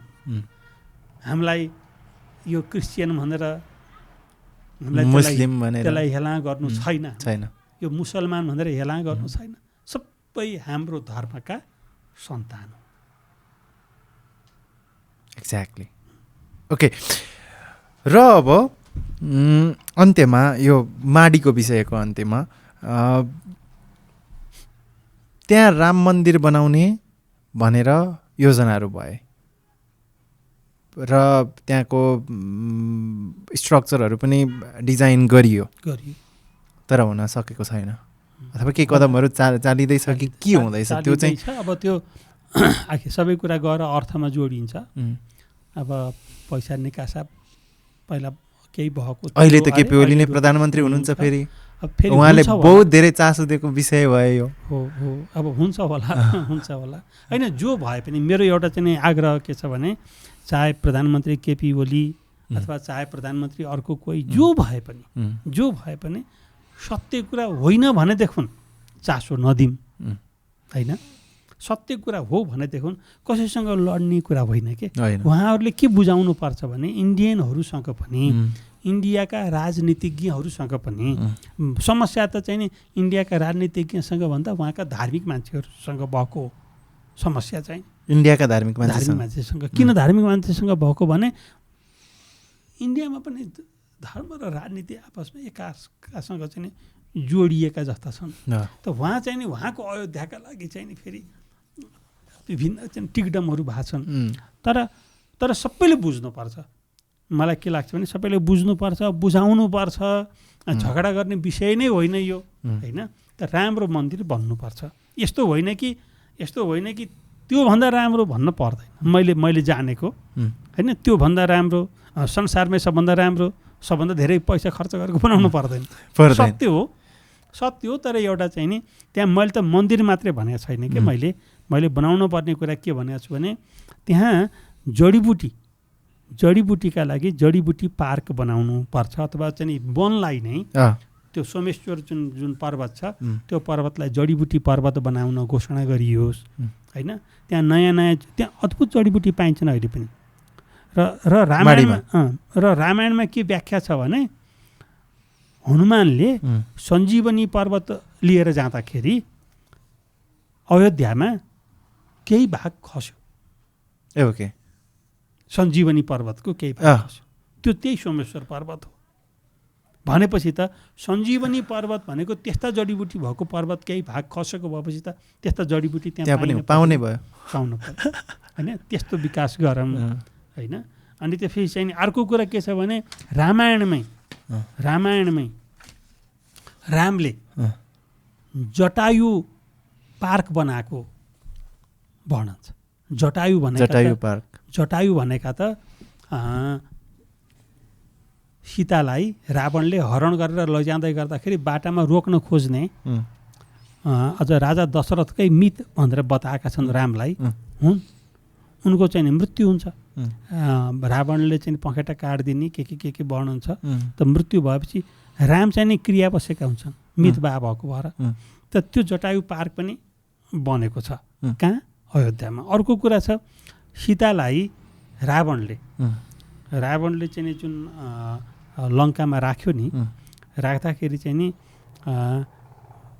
जस्तो बगैँचामा उसले जहाँ राख्यो होइन त्यस्तै बगैँचा फेरि रामले यहाँ आएर पनि फेरि बनाउनु खोजेका छन् भनेपछि यस्ता कुरा बनाम जुन रामायणमा वर्णन गरिएको छ त्यो रामायणमा वर्णन गरिएका ठाउँहरू बनाम मन्दिर ठुलो महत्त्वको कुरा होइन अझ मलाई त के लागेको भने मन्दिर भन्दा पनि होइन रामगृह भनेर अथवा राम जन्मिएको भवन एउटा बनाउने हो कि त्यो ठाउँ सकेसम्म मिलाएर होइन राम जन्मिएको ठाउँ यही हो भने जस्तो एउटा चाहिँ अथवा केहीले घेरेर राख्ने यो राम जन्मिएको ठाउँ यहाँ हो भनेर वरिपरि अनि मान्छेहरू बाहिरबाट तारबारले घेरिएको ठाउँ बाहिरबाट टाढाबाट दर्शन गरून् होइन त्यस्तो ठाउँ छुट्याम मन्दिरमा धेरै खर्च गर्नुभन्दा होइन अब मन्दिर त राम जन्मभूमिमा बनेको मन्दिर भनेपछि त पुगिहाल्यो नि भवसागर खर्च गर्नु जरुरी छैन त्यहाँ त मान्छे संसारभरिकै मान्छे जमिनै प्रिय भयो नि त्यहाँको त माटोलाई जोगाउनु पर्छ एक चम्चा माटै कति मूल्यवान हुन्छ त्यो होइन प्लास्टिकमा चट्ट चम्चा एक चम्चा माटो राख्यो अनि त्यसपछि चाहिँ नि आएका भक्तजनहरूलाई बाँड्यो गर्न पर्ने अवस्थाको भूमि हो त्यो तरिकाले लैजानु पर्छ त्यो हुन्छ जस्तो लाग्छ तपाईँलाई हुन्छ त्यो त अन्ततोगतवा त्यो बाहेक अर्को विकल्पै छैन आखिरमा त्यो बाहेक अर्को विकल्पै छैन हामी सबै उठ्नुपर्छ मिल्नुपर्छ के हामी एकले अर्कालाई खुट्टो तान्ने गर्ने यो होइन उसले भनेको भएर म मान्दिनँ भन्न पनि भएन नि त पण्डितहरू त्यस्ता छन् नि लोकमणिले भन्यो होइन कुरा त रहेछ तर अब यो कुरा मान्दिने हो भने लोकमणि हुन्छ कि मैले नयाँ तरिकाले अर्कै भनौँ भनेर एकजना पण्डित के निक्लियो भने होइन सरयु त्यो होइन राप्ती चाहिँ नि सरयु हो भनेर हुन्छ कि त्यस्तो गर्ने होइन अब अर्कैले भने पनि केही भएन म के चाहन्छु त भन्दा सत्य जे हो त्यो चाहिँ स्थापित होस् ठिकै छ तपाईँको कुराको राप प्रताप चाहिँ सबैजनासम्म पुगोस् र यसले चाहिँ राम्रो एउटा रामायणलाई नै अथवा रामलाई नै जसबाट हामी प्रेरित हुन्छौँ जसका एउटा भनाइले ठुलो प्रभाव पार्छ होइन जसको जीवन कथाले पुरा संसारलाई उज्यालो बाटो देखाउँछ होइन प्रभावित पारिरहेको छ यो चिजहरू त रहेछ है साँच्चीकै रहेछ भन्ने भयो भनेदेखि त कति राम्रो होइन कति राम्रो हुन्छ नि यो तपाईँले भने जस्तो आस्थामा मात्र नभएर अब यो त साँच्चीकै प्रमाण छ जोडियो भनेपछि त इतिहाससँग जो युवा पुस्ताहरू पनि बढी आकर्षित हुने भए तपाईँले भने कहाँ 4 लाख वर्ष अथवा कति लाख वर्ष त कहाँ थियो र भन्ने पनि भएन यो उत्खननहरू भयो भने चाहिँ यो भेटिन सक्ने सम्भावना छ अब एउटा कुरा अब यहीँनिर यो के हो त अब उत्खनन भयो भने मैले अहिले पनि भने उत्खनन भयो भने फेला पार्ने के त्यही त के पार्ने फेला पार्ने के त भन्दा शालिग्राम मैले चाहिँ अनुरोध के गर्छु भने होइन कि होइन कसैले शालिग्राम त्यहाँ लगेर नदीमा फालिदिएर मैले फेला पारेको हो कि त उत्खनन गरियोस् शास्त्रमा चक्रमा अवस्थित पुरी भनेको छ त्यहाँ साँच्चै शालिग्राम चक्र खन्दाखेरि फेला पर्छ कि पर्दैन एक अब भग्नावशेष घरका महलका दरबारका भग्नावशेष त अहिले फेला पर्दैन माटो भइसक्यो ती त माटो भइसक्यो मैले अहिले भने गुफाभित्र हुन्थ्यो भने हो होइन, गुफाभित्रका कुरा खोजौँ। जस्तो कि त्यहाँ एउटा गुफा छ, सीता गुफा, राम सीता गुफा भनेर चर्चित छ। त्यहाँ माडीमा ओके, धेरै दुःख गरेर पुग्नु पर्छ, 6-7 घन्टै लाग्छ त्यहाँ पुग्नलाई, उकालो ओह्रालो। म त्यो गुफामा पुगेको छु। त्यहाँ भित्र चाहिँ मूर्ति छ, त्यहाँ गुफाभित्र। ओके, त्यो मूर्तिलाई चाहिँ नि धेरैले अरू रूपमा हेरिराखेको मैले पाएँ। तर मैले त्यो मूर्तिको फोटो खिचेँ, मसँग छ फोटो खिचेँ। त्यहाँ चाहिँ नि नागपासमा बेरिएका लक्ष्मण छन् र यतापट्टि राम र सीता छन्। ओके, रामका हातमा धनु पनि छ। र यो अरू कसैको होइन। अब धेरैले यो कृष्णको हो, राधाको हो, त्यो बेरिएको चाहिँ बलराम हुन् नागपासमा बेरिएका। किनभने बलरामलाई त शेषनागका अवतार भन्छन् होइन। अनि मैले चाहिँ अर्थ लगाएँ भने होइन, त्यसो होइन।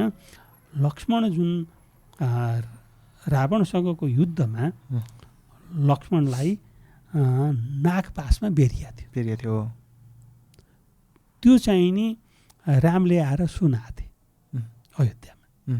त्यो चाहिँ नि पुस्ता दर पुस्ता सुन्दै आए। अब कसैलाई, कुनै कालीगढलाई राम सीता र अनि नागपासमा बेरिएको लक्ष्मणको मूर्ति बनाउन मन लाग्यो, बनाए। र त्यो चाहिँ नि देख्न पाइन्छ, अहिले पनि छ त्यहाँ। ओके, हो। खोजी के गर्ने हो त भन्दा खन्नी शालिग्राम पाइन्छ कि पाइँदैन? पाइन्छ। त्यो उत्खनन भनेको उत्खननले गर्ने त्यो हो। अर्को कुरा, रामले अद्भुत शिवलिङ्गको पूजा गरेको वर्णन छ। राम चाहिँ नि महादेवका भक्त थिए। राम महादेवका भक्त होइन। त शिवको पूजा गरेको छ। अब आयो त्यहाँ माडीमा सोमेश्वरको पर्वत चढेपछि अब त्यहाँ चाहिँ नि कसैलाई याद थिएन, त्यहाँ एउटा ढुङ्गाको थुप्रो थियो। अब त्यो ढुङ्गाको थुप्रो पन्छाउने क्रममा त्यो ढुङ्गो पन्छाउँदै जाँदाखेरि ओडार जस्तो देखियो तल खाली। अनि त्यहाँ पुग्दाखेरि त्यहाँ शिवलिङ्ग रहेछ। ए हो र? त्यो छ, अहिले छ। तर त्यहाँ राम्रोसँग चाहिँ जोगाउने मन्दिर त बनिया छैन, खुला आकाशमा छ। तर त्यो पनि छ। अब रामले त्यो शिवलिङ्गको पूजा गरेका हुन् कि होइन? अर्को पनि अद्भुत शिवलिङ्ग छ त्यही माडीमा। त्यो चाहिँ अष्टमुखी शिवलिङ्ग भनेर चिनिन्छन्। त्यो पनि कस्तो भने घाँस काट्दै गर्दाखेरि एकजना गाउँलेले त्यो अचम्मैको शिवलिङ्ग देखेपछि दौड्दै माडीमा आएर सुनाएपछि गएर घाँस सास काटेर त्यो शिवलिङ्गलाई फेरि चाहिँ वरिपरिबाट घेरेर एउटा थोत्रो भत्किन लाग्छ, मन्दिर बनाइएको छ। त्यो पनि माडीमा छ। र यो पनि पुरातात्विक महत्त्वको कति वर्ष पुरानो अध्ययन होस्, त्योहरू पनि पत्ता लागोस्। अर्को कुरा छ फेरि त्यहाँ महाभारतमा पाण्डवहरूलाई पनि त 14 वर्षको वनवासमा हिँडेका हुन्छन्। 13 वर्षको वनवास र 1 वर्षको चाहिँ नि यो गुप्तवास गरेर 14 वर्ष हुन्छ। त्यो 14 वर्षमा हिँड्दाखेरि अयोध्या पुगेको वर्णन छ महाभारतमा। पञ्चपाण्डवहरू अयोध्या पुगेको वर्णन छ। र अयोध्यामा पुगेपछि त्यहाँ जङ्गलमा भीमले इनार खनेका थिए। महाभारतको कुरा भनेको मैले, भीमले इनार खनेका थिए र त्यो इनारबाट द्रौपदीले पानी निकाल्थे। त्यहाँ चाहिँ नि द्रौपदी ग्राम छ माडीमा। र त्यहाँ द्रौपदी कुवा पनि छ, जसलाई भीम कुवा पनि भन्छ। त्यो पनि पुरातात्विक महत्त्वको छ। भवसागर ठुलो छ, त्यो अहिले पनि छ। अहिले पनि छ। त्यो कहाँ लैजाने थियो? त्यो त्यहाँ इनार किन बनाउनु पर्यो? त्यत्रो पानीको खोला नाला जताततै छन्, तर त्यो ठाउँमा थिएन। अहिले जहाँ इनार छ नि भनेको उनीहरू वनवास बसेका बेलामा अब आयो बाहिर निक्लँदाखेरि देख्छन् होइन, कौरवहरूबाट जोगिँदै हिँडेका छन्। गुप्तवास बस्न जानुभन्दा अगाडिको कुरा हो त्यो। फेरि त्यहाँ नै पञ्चपाण्डव मन्दिर पनि छ। पञ्चपाण्डव मन्दिर त्यहाँ माडीमै, किनभने उनीहरू त्यहाँ बसे र गए। कालान्तरमा यहाँ पाण्डवहरू बसेका थिए भन्ने सम्झनाका लागि पञ्चपाण्डव मन्दिर भन्यो। र त्यही बाटो भएर उनीहरू कहाँ पुगे? विराटनगर पुगे, जहाँ पुगेर उनीहरू गुप्तवास बसे। भनेपछि महाभारतमा पनि आएर जुन अयोध्या छ महाभारतमा पनि रामायणको वर्णन छ त महाभारतको अयोध्यासँग पनि मिल्यो जताबाट पनि मिल्ने रहेछ हो। अब पुरातात्विक जुन अहिलेको प्रश्न आएको थियो पुरातात्विक खोज के गर्न पठाउने त भन्दा त्यो खोजियोस् कति वर्ष पुरानो रहेछ त्यो द्रौपदी कुवा होइन त्यो पञ्चपाण्डव मन्दिरमा भएका ती चाहिँ मूर्तिहरू छन् त्यो अहिलेका जस्ता राम्रा मान्छेका मूर्ति छैनन् गदा हो कि जस्तो छ यो भीम हो कि जस्तो छ ती मूर्तिहरू कति पुराना रहेछन् खोजियोस् ए सबै सत्य छ यही कहीँ केही बनावटी केही कुरा कहीँ थप केही छैन किनभने हामी चाहिँ नि हामी पहिला जान्दै जानेनौँ हाम्रो संस्कृति यस्तो उस्तो हामी सबै त उतैतिर दौड्याएका मान्छे त हुने दक्षिणतिरै होइन हामी यहाँ मुक्तिनाथ छन् होइन हामी चाहिँ नि मुक्ति खोज्दै अन्त पुगेका छौँ। ओके अब सबैजनाले सही चिजहरू सही मार्गदर्शन बिस्तारै पाउनु नै हुनेछ। रामको कुरा मैले सुरुमा कुरा गरेको थिएँ नि है रामको जन्मको त्यो उसको चाहिँ के पूजा पाठ गरिसकिसकेपछि दही खाएर जन्मेका भनेर एउटा यस्तो दशरथ चाहिँ नि 60 वर्षका हुँदा पनि बच्चा भएन। राजा दशरथ 60,000 वर्ष भनियो त्यो 60,000 वर्ष होइन कि 60 वर्षका हुँदा पनि बच्चा जन्मिएनन् मलाई लागेको के त्यही वर्षमा चाहिँ नि दिन र वर्षको चाहिँ नि उति बेला पनि वर्ष दिनलाई वर्ष भन्दा रहेछन्। अनि नजन्मिएपछि अब के गरेर जन्मन्छन् भन्दा ती रानीहरूलाई आयुर्वेदिक तरिकाले उपचार गर्नुपर्छ भन्नेमा पुगे। ओके त त्यो आयुर्वेदिक उपचार गर्नलाई कसलाई बोलाउने होला भन्दा आयुर्वेद 3 रानीहरू थिए 3 रानी थिए। अब कसलाई कौशल्या सुमित्रा र कैकेयी। अब कसलाई बोलाउने होला भन्दाखेरि अब यो आयुर्वेदाचार्य आयुर्वेदमा एकदमै प्रकाण्ड विद्वान भन्दा पनि सन्तानोत्पादन कसरी हुन्छ भन्ने बारेमा बढी जानकार को छ त भन्दा ऋष्यशृङ्ग छ।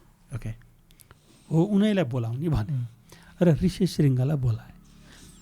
ऋष्यशृङ्गको अहिले पनि ऋष्यशृङ्गको इतिहास हेर्दाखेरि रेसुङ्गा ऋष्यशृङ्गका कारणले रेसुङ्गा नाम भएको त्यहाँ पनि ऋष्यशृङ्गको मन्दिर छ अहिले पनि छ। रेसुङ्गामा धेरै मन्दिरहरू छ त्यहाँ भनेपछि ऋष्यशृङ्ग अयोध्या आयो मिल्यो नि। यहाँ रामले बाण हानेर निक्लेको कुवा पनि छ के त्यहाँ त त्यो फेरि रामले होइन रामले बाण हानेर निकालेको कुवा पनि छ। दशरथकै फेरि चाहिँ नि अन्धाअन्धी कुवा पनि जुन छ नि दशरथले बाण हानेर श्रवण कुमारको मृत्यु भयो र उनका बाआमा अन्धाअन्धी थिए उनीहरू रोइकन चाहिँ नि कुवा बन्यो त्यहीँबाट पानी निक्लिएर चाहिँ नि आँधी खोला बग्यो भन्ने छन् सबै त यतै छन् होइन भने अब अहिले तपाईँले जुन यो दशरथका सन्तान जन्मेको रामहरू जन्मेको कुरा छ यो प्रसङ्गमा के भयो भने ऋष्यशृङ्गलाई बोलाएर लिएर आएपछि ऋष्यशृङ्गले एउटा यज्ञ गर्नुपर्छ भने त्यो यज्ञको नाम हो पुत्रेष्टि यज्ञ होइन। अब हामीले चाहिँ एउटा कुरा के छ भने अब हामीले व्याख्या गर्न अलिक गाह्रो छ के। अब त्यो नाम पुत्रेष्टि भयो यज्ञ पनि भयो। अब हामी यज्ञलाई केमा मात्रै लगेर सीमित गर्न थाल्छौँ भने यज्ञ भनेपछि खन्न पर्यो अग्नि कुण्ड बनाउनु पर्यो अनि त्यहाँ चाहिँ नि आगो बाल्न पर्यो त्यो यज्ञ भनेको के हो त भन्दा यज्ञ भनेको महत्त्व कर्म हो ठुलो काम हो यज्ञ भनेको होइन। पुत्रेष्टि यज्ञ भनेको ऋष्यशृङ्गले आएर सुनाए के त भन्दाखेरि तपाईँले पुत्रेष्टि यज्ञ गर्नुपर्छ। पुत्रेष्टि भनेको पुत्रहरू पाउनका लागि ठुलो काम गर्नुपर्छ। के काम गर्नुपर्छ भन्दा रानीलाई तपाईँले के गर्न पर्यो यो जडीबुटी खुवाउनु पर्यो। कसरी खुवाउने त भन्दाखेरि चाहिँ नि खिरमा पकाएर खुवाए हुन्छ जसले गर्दाखेरि पाठे घरमा बच्चा बस्न सक्ने अडिन सक्ने के होला त। अब त्यसलाई छोटो रूपमा बुझ्दाखेरि रामायणमा पनि वर्णन छ। रामायणमा के छ भने आगोबाट हातमा खिर लिएर अग्निदेवता प्रकट भए र अनि त्यो खिर चाहिँ दशरथले 3टै रानीलाई बाँडे भन्ने छ होइन। तर अब के भने अब त्यो त चाहिँ आगामा त्यही आगामा पकाएको अथवा कति दिनसम्म पकाएर खुवाउने गरेको होला के होला त्यो अब यज्ञ हो ठुलो विधि विधानपूर्वक गरियो होला मेहनतपूर्वक गरियो जसले गर्दा पत्नीहरू गर्भवती हुन सके। तर यहीँनिर आएर यो धेरै लामो काम हो भन्ने कुरामा मैले बुझाउन सकेका छैन। म बुझाउँछु। कुरा के हो भने सबै छोराछोरीहरू एकैचोटि जन्मनु परेन र सबै छोराहरू सँगै जन्मनु परेन। बिचमा ग्याप त हुन भएन नि। भनेको ग्याप भए पनि 2-4 दिनको हुन भयो तर त्यस्तो छैन नि। राम र जुन कान्छा भाइ शत्रुघ्न छन् नि तिनीहरूका बिचमा त धेरै नै वर्षको ग्याप भएको बुझिन्छ। हो यसको अर्थ के हो भने यो पुत्रेष्टि यज्ञ पश्चात रानीहरूको गर्भाशयमा बिस्तारै सकारात्मक परिवर्तन हुँदै गयो र पहिला कौशल्याले बच्चा पाइन् होइन। यसरी बच्चा हुँदै गए। यसरी बुझ्नुपर्छ। यो लक्ष्मण चाहिँ नि भरत जन्मिए कैकेयीबाट पहिला कैकेयी कान्छी हुन् होइन। अब जेठीबाट पहिला अनि माइलीबाट त जन्मिएनन् नि। पहिला जेठीबाट राम जन्मिए कान्छीबाट भरत जन्मिए अनि माइलीबाट लक्ष्मण र शत्रुघ्न जन्मिए। ओके। अनि राम लक्ष्मण चाहिँ किन भन्यो फेरि? राम लक्ष्मण किन भए त भन्दाखेरि अहिले पनि जुम्ल्या बच्चा जन्मिँदा राम लक्ष्मण राख्ने चलन छ। राम र लक्ष्मण त जुम्ल्या नै हुन् कि भन्ने। उनीहरू कस्तो भयो भने वनवास जाँदाखेरि राम वनवास जाँदाखेरि शत्रुघ्न र भरत अयोध्यामा थिएनन्। शत्रुघ्न र भरत मामा घर गएको बेला थियो। राम र लक्ष्मण मात्रै दरबारमा थिए र बाले जब त वनवास जा भने अथवा चाहिँ नि अब दुलैका कुरामा लागेर भरतकी आमा कैकेयीले मेरो छोरो राज्य गरोस्, मेरो छोराले मेरो छोरो राजा होस् र फेरि रामलाई यहीँ राख्ने हो भनेदेखि त होइन फेरि विप्लव होला होइन। जनता चाहिँ नि रामका पछाडि लाग्ला। त्यसो भएर रामलाई वनमा पठाइदिने हो भनेदेखि छोराले अकण्टक राज्य गर्न सक्छ भन्ने आमाको छोटो बुद्धि भयो। भएपछि लक्ष्मणसँगै भएको हुनाले लक्ष्मण चाहिँ नि दाइसँग जान खोजे। हजुरसँग म पनि जान्छु, वनमा के हुन्छ कसो हुन्छ हजुरलाई सहयोग हुन्छ म जान्छु भने र रामले हुन्छ त नि हिँड भनेर लिएर गए। त्यसो भएपछि राम र लक्ष्मण के भए सँगसँगै भए वनभरि। सीता पनि गइन् म पनि जान्छु भनिन्। अनि अब रामले सम्झाए सीतालाई होइन तिमी यहाँ दरबारमा बस होइन, तिमी त्यत्रो दरबारमा जन्मेकी कुमारी राजकुमारी तिमी वनमा कसरी हिँड्छौ? अब हामी लोग्ने मान्छेहरू त हिँड्छौँ, तिमी त महिला अबला भन्ने तरिकाले भने। अनि त सीताले भनिन् कि चाहिँ मेरा लागि जहाँ श्रीमान त्यहीँ मेरा लागि दरबार होइन। त्यस हुनाले म जान्छु भने सीता पनि गइन्। तर राम लक्ष्मण चाहिँ नि सँगै भए। भरतहरू त पछि आए। राम लक्ष्मण वनवास गइसकेपछि आए। त्यसो हुनाले अब राम लक्ष्मण सँगै भए र अति धेरै प्रेम थियो दाजुभाइका बिचमा। अति धेरै प्रेम थियो। त्यही प्रेमले गर्दाखेरि नै रामका पछि लक्ष्मण गएका हुन् र युद्ध सम्बन्ध फर्केर आउँदासम्म पनि लक्ष्मणले कहिले पनि दाइको साथ छोडेनन् होइन। त्यो हुनाले यस्तो चाहिँ नि भाइ भइदिए भन्दाखेरि लक्ष्मण जस्तो भाइ भइदिए भन्ने भयो।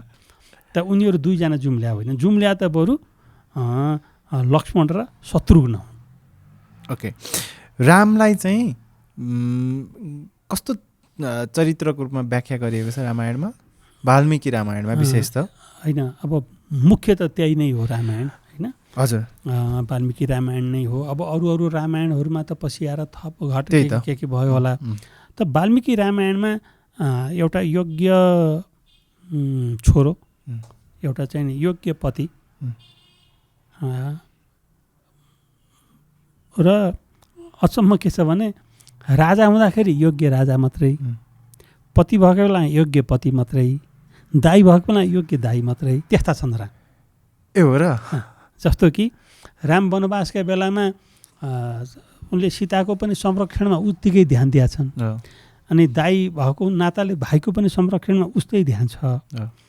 अब फर्केर आएपछि राजा भएपछि फेरि राजा हो ठुलो राजकीय कर्म भनेको राजकीय धर्म भनेको होइन परिवारभन्दा पृथक हुनुपर्छ भनेको यो चानैचुने जिम्मेवारी मैले लिएको होइन।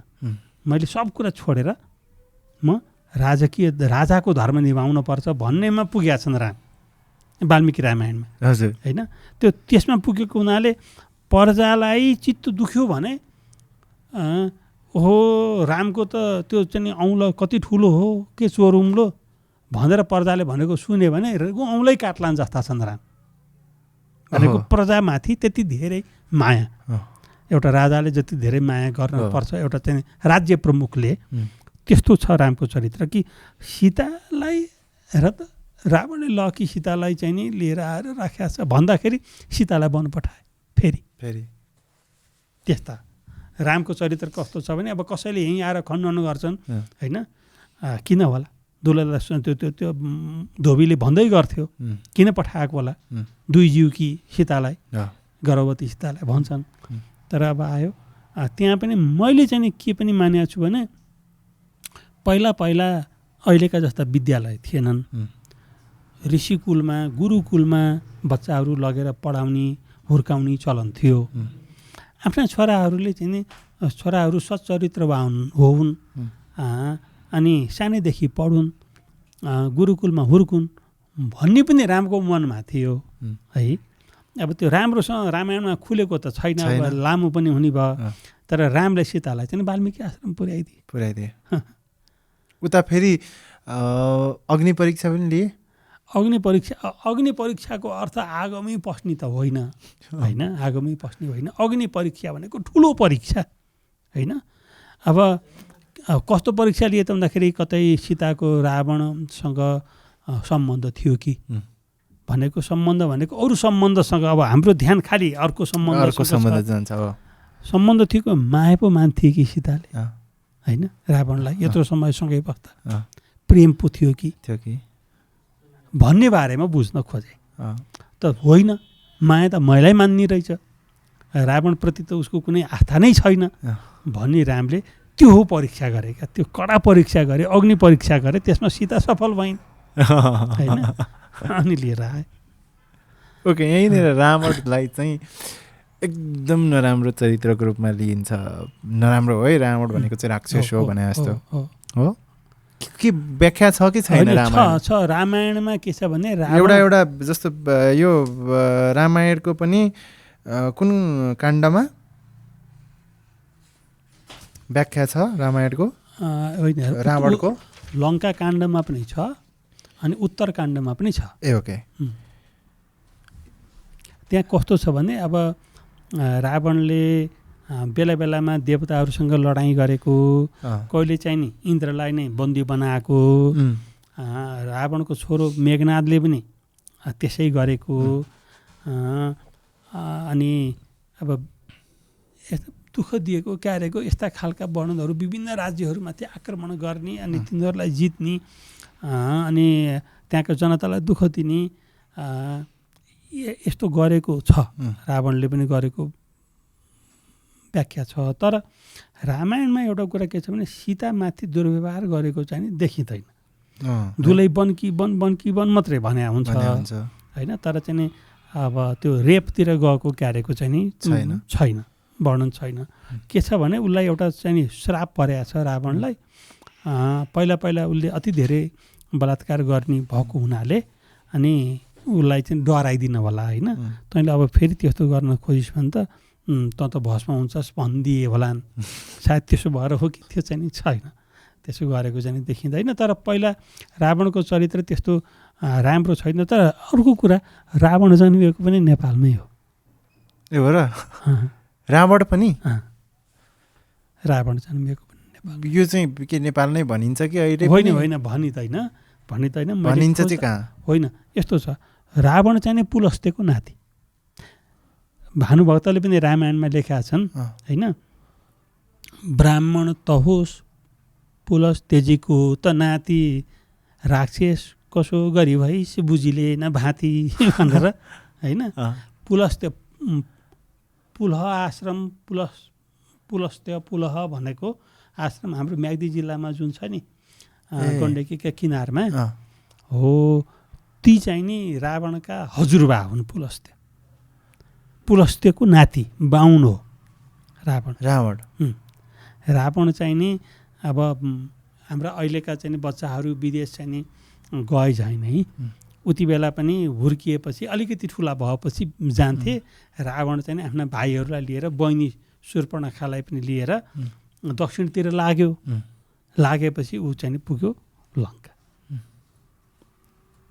अब बरु लङ्का चाहिँ नि मैले लेखेको छु, कति धेरै कुरा बोलिराख्ने भनेर लङ्का चाहिँ नि अहिलेको श्रीलङ्का चाहिँ नि होइन। ए होइन, यो बारेमा मैले मात्रै होइन अरूले पनि लेखेका छन्। कहाँ हो त? इन्डियामा हो लङ्का चाहिँ। इन्डियामा कहाँ हो? इन्डियामा यो विन्ध्याचल पर्वत भन्ने छ इन्डियामा। विन्ध्याचल पर्वतदेखि दक्षिणमा। अब यो कस्तो छ त भन्दा जसरी लङ्काको वर्णन गरिएको छ त्यो वर्णन चाहिँ नि उत लङ्का नाम त हामीले लङ्का श्रीलङ्का भएर लङ्का भन्ठाने, उसको नाम श्रीलङ्का पनि होइन नि त, होइन। उसको नाम त श्रीलङ्का हुनुभन्दा पहिला श्रीलङ्का त पछि भएको नाम हो। सिमहल द्वीप हो नाम। हजुर त्योभन्दा अगाडि के नाम थियो, तर त्यहाँ रावणको कपुरी क पनि भेटिया छैन, केही पनि छैन। अब यो त तर छ भनिन्छ त फेरि होइन। अब यो धेरै खोजी भएको छ। त्यहाँ जसलाई चाहिँ यो रावणको दरबार भएको ठाउँ यही हो भनिया छ। त्यो चाहिँ नि ईसा पूर्व 400 भन्दा पहिला त्यहाँ चाहिँ कुनै इतिहासै छैन भन्ने छ कुनै ठाउँ त इस्वी 600 को बेलाको मात्रै कुरालाई भनिया छ। अनि फेरि अर्को एउटा कुरा गल्ती के भएको छ भने बडेमानको ढुङ्गो देखेपछि, कुर्सी जस्तो ढुङ्गो देखेपछि यो रावणको कुर्सी हो भन्ने, 4-5 जना मान्छे अट्ने ढुङ्गालाई रावणको सिंहासन भन्ने। अनि अब एउटा त्यस्तै खालको बक्सा देखेपछि यो रावणको लास यही बक्सामा थियो भन्ने। जबकि रावणको त अग्नि संस्कार अग्निदाह गरिया छ। रावणको अग्निदाह गरेका छन् रावणकै भाइ विभीषणले। क्रिया बसेका छन् विभीषण, जलाइसकेका छन्। अनि कहाँ बक्सामा लास हुन्छ त? अनि अहिले बक्सा देखाएर त्यो बक्सा हेर्न जान्छन् क्या मान्छे, होइन। हामी अब यो यस्तो कुरातिर कति लाग्ने, हामी सत्यकै पछाडि लागौँ। ओके, यी सबै विषयमा मैले मेरो पुस्तकमा लेखेको छु। यी सबै विषयहरू छन्। ओके, रामलाई चाहिँ राम हजुरले भनिहाल्नुभयो जे गर्दा पनि असल, युद्धमा पनि सम्भवतः प्रेममा पनि सबै चिजमा असल थियो। धेरै ठाउँमा मेबी रामायणमा पनि मर्यादा पुरुष भनिएको छ। जस्तै कि अब रामलाई रामायणमा पनि अन्त पनि जस्तो कि सबरीको प्रसङ्ग आउँछ, बयरको। यो तुलसीकृत रामायणमा चाहिँ जुठै बयर खाएको भन्ने छ भने रामायणमा त्यो चाहिँ नि छैन वाल्मिकी रामायणमा। तर सबरी कहाँ गएर पाहुना भएको छ, होइन। भनेको चाहिँ नि जातपात त मानेनन् नि रामले, मानेनन्। त्यहाँ गएर खाए नि त, उनकहाँ बसे। जुठो खाए कि खाएनन् भन्ने चाहिँ छैन। जुठो खाए भन्ने त उसले तुलसीदासले लेखे, होइन। जुठा होइन, त्यो त प्रेमले चाहिँ नि कसैले गरेको कुरालाई नाइ भनेनन् भन्नलाई हो। त्यो यी सबै कुरा कस्ता हुन् भने हामीले एउटा कुरा के गल्ती भएको छ भने कुनै कुरा दृष्टान्तका लागि, होइन, भनेको शब्दका दुईटा अर्थ हुन्छन्। एउटा लक्षणा हुन्छ, एउटा अभिधा हुन्छ। अभिधा भनेको जस्ताको तस्तै हो। जस्तो कि यो गधा हो भने, होइन, मैले कसैलाई यो गधा हो भने अनि अर्को मान्छेले सुन्यो अनि उसले अन्त गएर होइन त्यो त म्यान होइन, हि इज डङ्की भने त होइन नि। हाम्रो गधा भनेको त हामीले काम नलाउने भएर गधा भनेको होइन। यो चाहिँ नि त स्याल हो भनियो भने यो अलि धूर्त बाटोलाई स्याल भनेको हो। त्यसो हुनाले त्यस्ता खालका शब्द छन्। जुठा बयर खाए भनेको चाहिँ नि अति धेरै चाहिँ नि माने, जसो गरे पनि नाइ भनेनन् भनेको होला। हामी चाहिँ नि खालि त्यसलाई अभिधामा मात्रै बस्ने क्या होइन। हामी चाहिँ नि हाम्रा शास्त्रहरू कस्ता छन् भने लक्षणा पर्दछन् भनेको त्यसलाई बुझाउनका लागि, हामीलाई बुझाउन त्यसले त पहाडै उचाल्यो सिङ्गै पहाड उचाल्यो भनेपछि बुझ्छ धेरै गरुङको कुरा उचाल्न सक्दा रहेछन् हनुमानले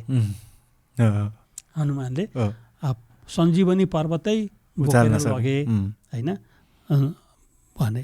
भनेको चाहिँ अलि ठुलै हामीले उचाल्न नसक्ने उचाल्न सके भनेको हो होइन त्यो साँच्चै नै पर्वतलाई तलैबाट जरैबाट उखाडेर लग्यो भनेको चाहिँ नि होइन हामीले के गरिदियौँ भने त्यसलाई जहाँ त्यो हामी लक्षणाका रूपमा बुझ्नु पर्थ्यो त्यसमा अभिधाका रूपमा बुझ्न खोज्यौँ जहाँ अभिधा हो त्यसलाई हामीले फेरि लक्षणा भन्ठान्यौँ यस्तो गल्ती भयो जहाँ शब्दको अर्थ नै हो बुझ्न पर्ने त्यो ठाउँमा चाहिँ नि हामीले लक्षणाका रूपमा बुझ्यौँ जहाँ लक्षणाका रूपमा बुझ्नु पर्ने हो त्यहाँ चाहिँ नि हामीले शब्दको त्यसलाई त्यही नै हो अर्थ भन्ठान्यौँ त्यो गल्ती भयो ओके हनुमान चाहिँ अहिलेसम्म पनि अहिले पनि छन् अब छन् भनिन्छ नि होइन अब 8वटा चिरञ्जीवी भनेर एउटा श्लोक छ होइन के छ भने मार्कण्डेय र बलि व्यास कृपो रामो विभीषण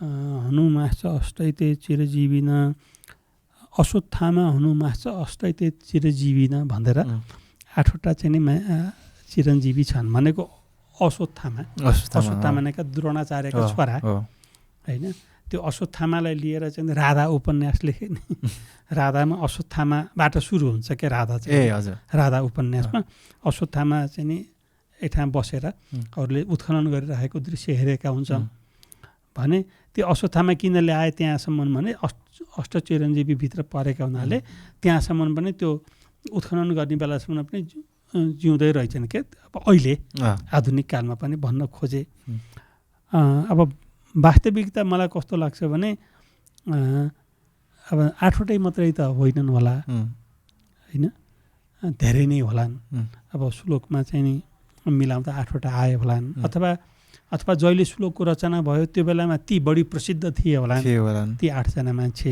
धेरै बाँचेका भनेको धेरै बाँचेका अरू 100 वर्ष बाँचेका उनीहरू 200 वर्ष बाँचेका मानौँ न एकछिनको लागि धेरै अब त्यसको यही नै भन्ने सीमा त छैन तर ती अहिलेसम्म नै बाँचेका भने जस्तो फेरि मलाई चाहिँ लाग्दैन बाँचेका छन् जस्तो चाहिँ लाग्दैन त्यो के हो भने ती चिरञ्जीवी हुन् अब हामीले चाहिँ नि यो श्लोकमा चाहिँ नि हामी भने अब यहाँ हामी आएर यहाँ अभिधामा बस्न खोज्यौँ हामी यहाँ अभिधामा भनेको त्यो शब्दले भनेको छ भने हो यही हो चिरञ्जीवी हुनु पऱ्यो अहिलेसम्म बाँच्नु पऱ्यो भन्यौँ हामीले आफ्नो सन्तानलाई आशीर्वाद दिँदाखेरि चिरञ्जीवी भएस भन्छौँ नि भनेपछि त हामीले कहिले नलाग्ने आशीर्वाद दिँदा रहेछौँ त त्यहाँ फेरि हामी के व्याख्या गर्छौँ भने होइन धेरै वर्ष बाँचेस भनेको हो ओके भनेको अस्वस्थमा अथवा हनुमान छन् भन्ने चाहिँ त्यो भएदेखि त है फरकै हुन्थ्यो होला नि त नि देखिहाल्थ्यो होला नि होइन हनुमान आएर यस्तो अव्यवस्था बसिराख्ने हनुमानले दिन्थे त अयोध्याकै बारेमा यत्रो धेरै चाहिँ विमति उनलाई स्वीकार्य हुन्थ्यो हुन्न थियो नि त तर कुनै न कुनै रूपमा त अब हुन पनि सक्ला जस्तो लाग्छ मलाई चाहिँ अर्को जन्म अथवा तपाईँलाई मैले अघि सुरुमै भनेको थिएँ नि हनुमान भन्छन् नि भनेर भनेको थिएँ नि अब तपाईँले राम जन्मेको चिजलाई यति धेरै चासोको साथ एकजनाले मलाई के भन्नुभयो भने तपाईँ मेरै अफिसमा आउनुभयो उहाँ पनि ठुलै लेखक हो हजुर तपाईँ चाहिँ नि हनुमान हो होइन तपाईँ हनुमान हो किनभने रामका पछाडि लाको लाई हुनुहुन्छ भन्नुभयो अनि अर्का एकजना आउनुभयो उहाँले तपाईँ वाल्मिकी हो अनि किन भने मैले किनभने तपाईँ जन्मिएको मैले थाहा पाएँ तपाईँ जन्मनु भएको वाल्मिकी जयन्तीका दिनमा रहेछ अनि फेरि वाल्मिकी जन्मिएको पनि राति तपाईँ पनि राति रहेछ होइन अनि म पनि 12 बजे राति जन्मिएको हजुर वाल्मिकी ऋषि जन्मेको कोजाग्रत पूर्णिमाको दिनमा दसैँ पछिको पूर्णिमाको दिनमा म जन्मिएको पनि त्यही पूर्णिमाकै दिनमा तपाईँ लेख्नु पनि हुन्छ फेरि साहित्यमा पनि सृजनामा पनि यो चाहिँ मिल्यो कि क्या हो यो चाहिँ नि के हो भने यो के हो त भन्दाखेरि यो म चाहिँ नि पूर्वजन्म पुनर्जन्ममा विश्वास राख्छु म है। पूर्वजन्म पुनर्जन्म भनेको के भने कुनै हामी कुनै रूपमा जस्तो कि एक हिसाबले भन्ने हो भने हाम्रो डिएनए छ नि, हाम्रो डिएनए हाम्रो मानव सभ्यताको इतिहास छ त्यहाँ। हाम्रो मेरो डिएनएमा, मेरो तपाईँको डिएनएमा पनि छ, त सबै मान्छेको डिएनएमा छ। सम्पूर्ण मानव सभ्यताको इतिहास खोज्न जान्न पर्यो नि त। त्यो यति अद्भुत छ नि। हामी पहिला चाहिँ नि एउटा फिल्म हेर्न पर्यो भने सिडी बोकेर हिँड्थ्यौँ नि होइन। अनि सिडीभन्दा पहिला रिल बोकेर हिँड्थ्यौँ। रिल बाहेक अर्को उपाय थिएन। र सिनेमा हलहरूमा सिनेमा देखाउँदाखेरि कतिवटा रिल छन् भन्दाखेरि टिनको बाक्सामा बन्द हुन्थ्यो। यसमा 16 फिल्ममा त 23वटा रिल रहेछ कि 25वटा रिल रहेछ, लामो रहेछ भन्थे। त अहिले टिनको बाक्सा बोक्दैनन्। त्यसपछि सिडीमा आयो, हलुका भयो, त्यसमै फिल्म हट्यो। अनि हुँदाहुँदै एउटा पेन ड्राइभमा तपाईँको पेन ड्राइभमा चाहिँ नि 5वटा फिल्म हट्ने भयो। त्यसपछि सानो पेन ड्राइभ छ, धेरै जीबीका पेन ड्राइभ आयो। अनि त्यहाँ त हजारौँ फिल्म पनि हट्ने भयो। त्यहाँभन्दा पनि अझै मिहिन कति कुरा बनिराखेको छ। हुँदाहुँदै हामीलाई पेन ड्राइभै बोक्नै नपर्ने हामी नेटमा जोडिएर कुन चाहिँ नि फिल्म हो एकैछिनमा हामीले हेर्छौँ भनेको। त यस्तै नै हाम्रो डिएनए पनि एकदमै सूक्ष्म रूपमा लेखिएको इतिहास हो होइन। त अब तपाईँसँग पनि त्यही डिएनए छ, मसँग पनि छ। तपाईँले त्यो डिएनएको कुन चाहिँ नि भागलाई प्रेरित गर्न खोज्नुहुन्छ, तपस्या गरेर ध्यान गरेर अथवा तपाईँ कुन कुरामा बढी लागु गर्नुहुन्छ, त्यही डिएनएको त्यो भाग चाहिँ निले तपाईँलाई बुद्धि दिन्छ होइन। अनि तपाईँलाई त्यसैको पुनर्जन्म हो कि जस्तो लाग्छ। जस्तो कसैले बुद्धका बारेमा उसले खोजी गर्दा अनि त्यो बुद्धसँग रिलेटेड भएको जुन डिएनएको जुन एउटा जिन छ नि, त्यो जिन यति चाहिँ नि बलियो बन्दै जान्छ कि हाबी हुन्छ कि ऊ बुद्धकै पुनर्जन्म जस्तो हुन्छ। यस्ता होला के होला। ओके जस्तो मर्यादा पुरुष भनेर उल्लेख गरिएको छ। हामी भगवान मान्छौँ। मर्यादा पुरुष कि भगवान राम? यसो छ, भगवानको अर्थ के भन्ने विषय आउँछ। भगवान कसलाई भनेको एक्ज्याक्ट होइन। अब भगवान भनेको अब सबै मानिसलाई सृष्टि गर्नेलाई हो भने सोच्न पर्यो होइन। अब भगवान भनेको चाहिँ नि यो अलि भेग हो। हामी यति धेरै चाहिँ नि माथितिर नजाऊँ होइन, भेग हो। त राम चाहिँ नि मर्यादा पुरुषोत्तम हुन्, मर्यादा पुरुषोत्तम हुन् होइन। अब हामी असाध्य अद्भुत भएपछि त भगवान भनिहाल्छौँ नि। हामीलाई कसैले सही मार्ग निर्देश गर्छ, जीवन सिकाउँछ भने त त्यो त हाम्रो लागि भगवान बराबर भयो नि त। बालाई आमालाई पनि हामी भगवान मान्छौँ। आमा त सृष्टिकर्ता भइन्, अटोमेटिक भगवानै भइन्। त्यसो हुनाले अब भगवान हामीले कस्तो अर्थमा मानेको हो भन्दाखेरि हामीले असाध्य अद्भुत होइन, असाध्य प्रेरणादायी होइन, त्यस्तोलाई मानेको नि। राक्षस मान्ने कसलाई त भन्दाखेरि असाध्यै चाहिँ खराब असाध्यै असल भएपछि भगवान। त्यो हिसाबमा अब भगवान पनि भन्न पाइयो। मर्यादा पुरुषोत्तम त हो नै। मर्यादा पुरुषोत्तम भनेको मान्छेले गर्न सक्ने मर्यादाको पालन गर्ने मान्छे। अर्को अचम्मको कुरा जुन चितवनसँग जोडिया छ, चितवनको पुरानो नाम मर्यादापुर हो।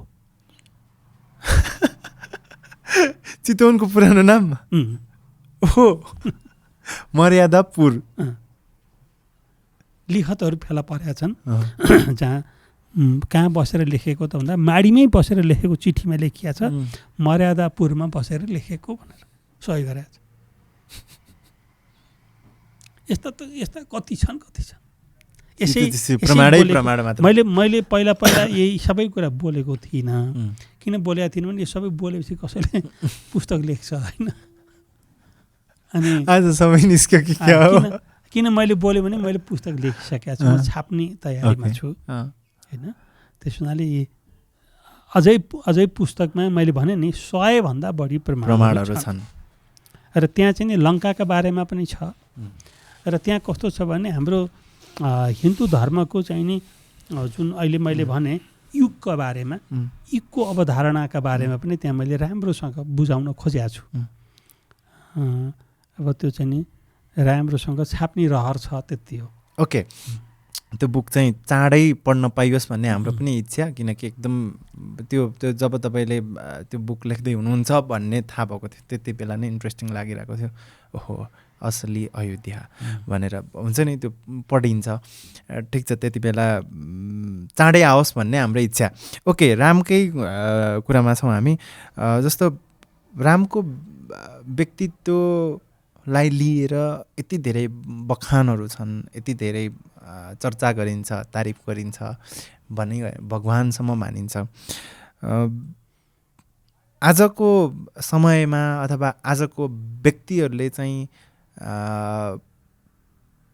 व्यक्तिहरूका लागि चाहिँ कति सान्दर्भिक छ यसो छ रामको चरित्र रामको व्यक्तित्व अथवा चरित्र रामको व्यक्तित्व हामी सबैका लागि ग्रहणीय त छ अनुपालनीय पनि छ कोसिस गर्ने हो त्यस्तै हुने कोसिस गर्ने हो जस्तो कि अब अहिले पनि प्रश्न सोध्नुभएको थियो राम भगवान भन्दाखेरि अब हामीले त भगवान जस्तै मान्छौँ होइन अद्भुत मान्छौँ अब रामले पनि त अद्भुत दुःख गरे पढिन्छ नि त रामायणमै छ आफ्नै दुलै हरण गरेर लगेको राक्षस खोज्नलाई कति दुःख भयो होइन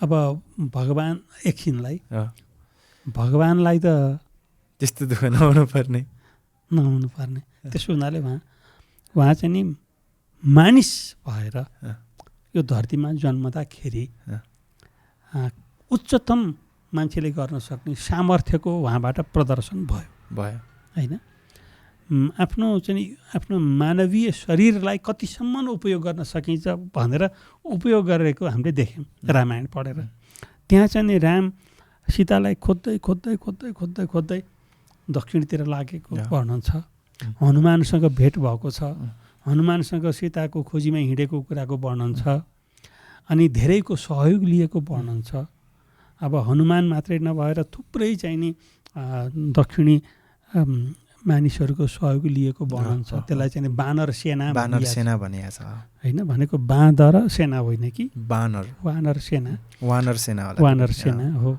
भनिएको छ भने रामले अब एउटा मानिसले गर्न सक्ने उच्चतम चाहिँ नि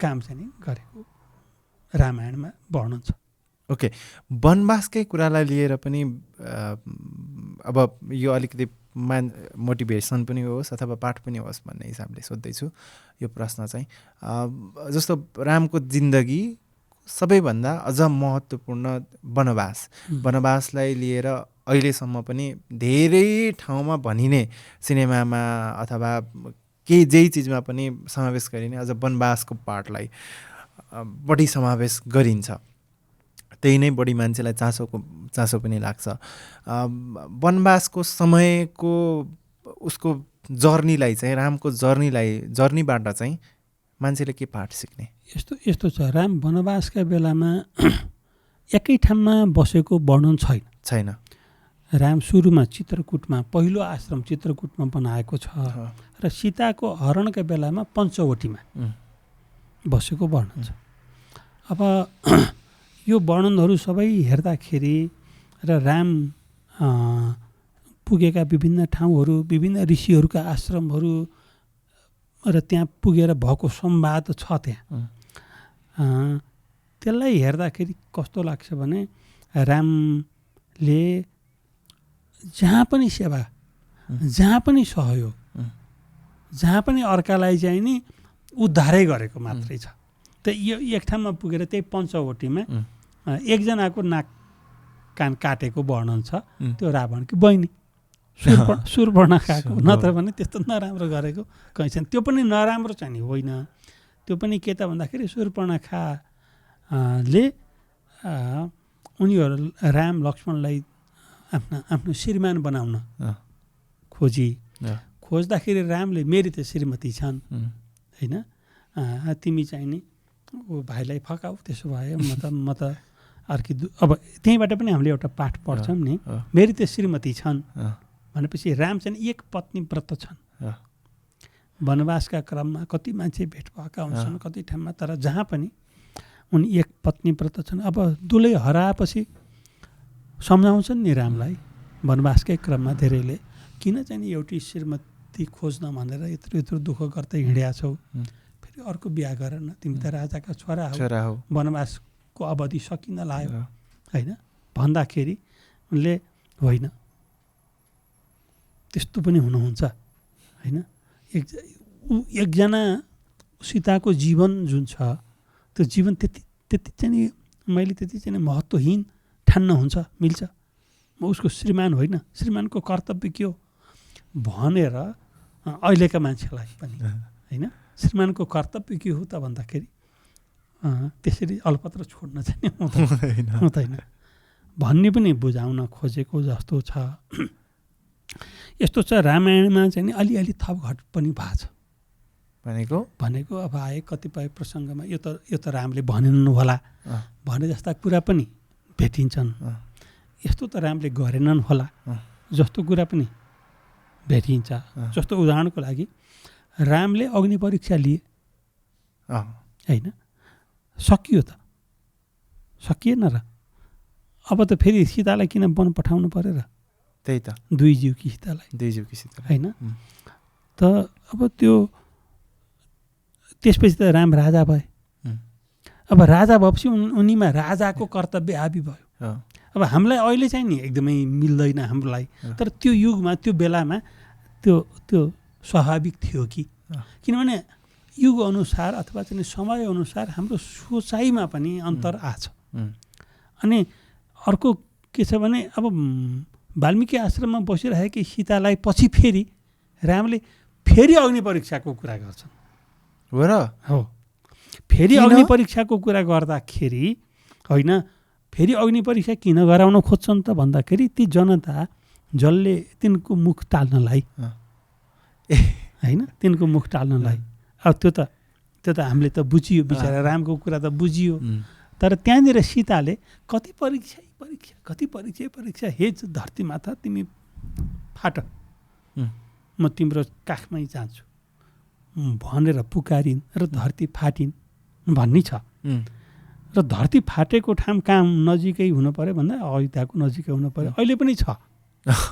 कहाँ छ त भन्दा देवघाटमा छ, देवघाटमा सीता गुफा छ, तपाईँले हेर्नु होला, त्यहाँ धरती फाटे जस्तै देखिन्छ। तर अब मलाई के लाग्यो भने ए धरती फाट यस्तो त भनी होलान्, धरती नै सुई चिरिएनन् अथवा चिरिए त्यो होइन होला, तर त्यहाँ धरती फाटे जस्तै त्यहाँ ठाउँबाट फराली छन् कि होइन सीता, किनभने अब बाँच्न उनलाई मन लागेन, छोराहरू बाबुलाई बुझाइदिए होइन, कति जनताको कुरा सुन्छ राजाले होइन।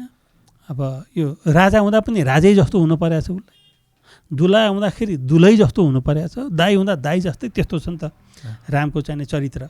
त उनी त जनतालाई कुरा काट्ने खालको काम त कपुरी पनि गर्दैनन् होइन। त्यो जाने कि सीताले बाबु म चाहिँ तिमीमै समाहित हुन्छु, तिमीबाटै जन्मिएमा तिमीमै समाहित हुन्छु।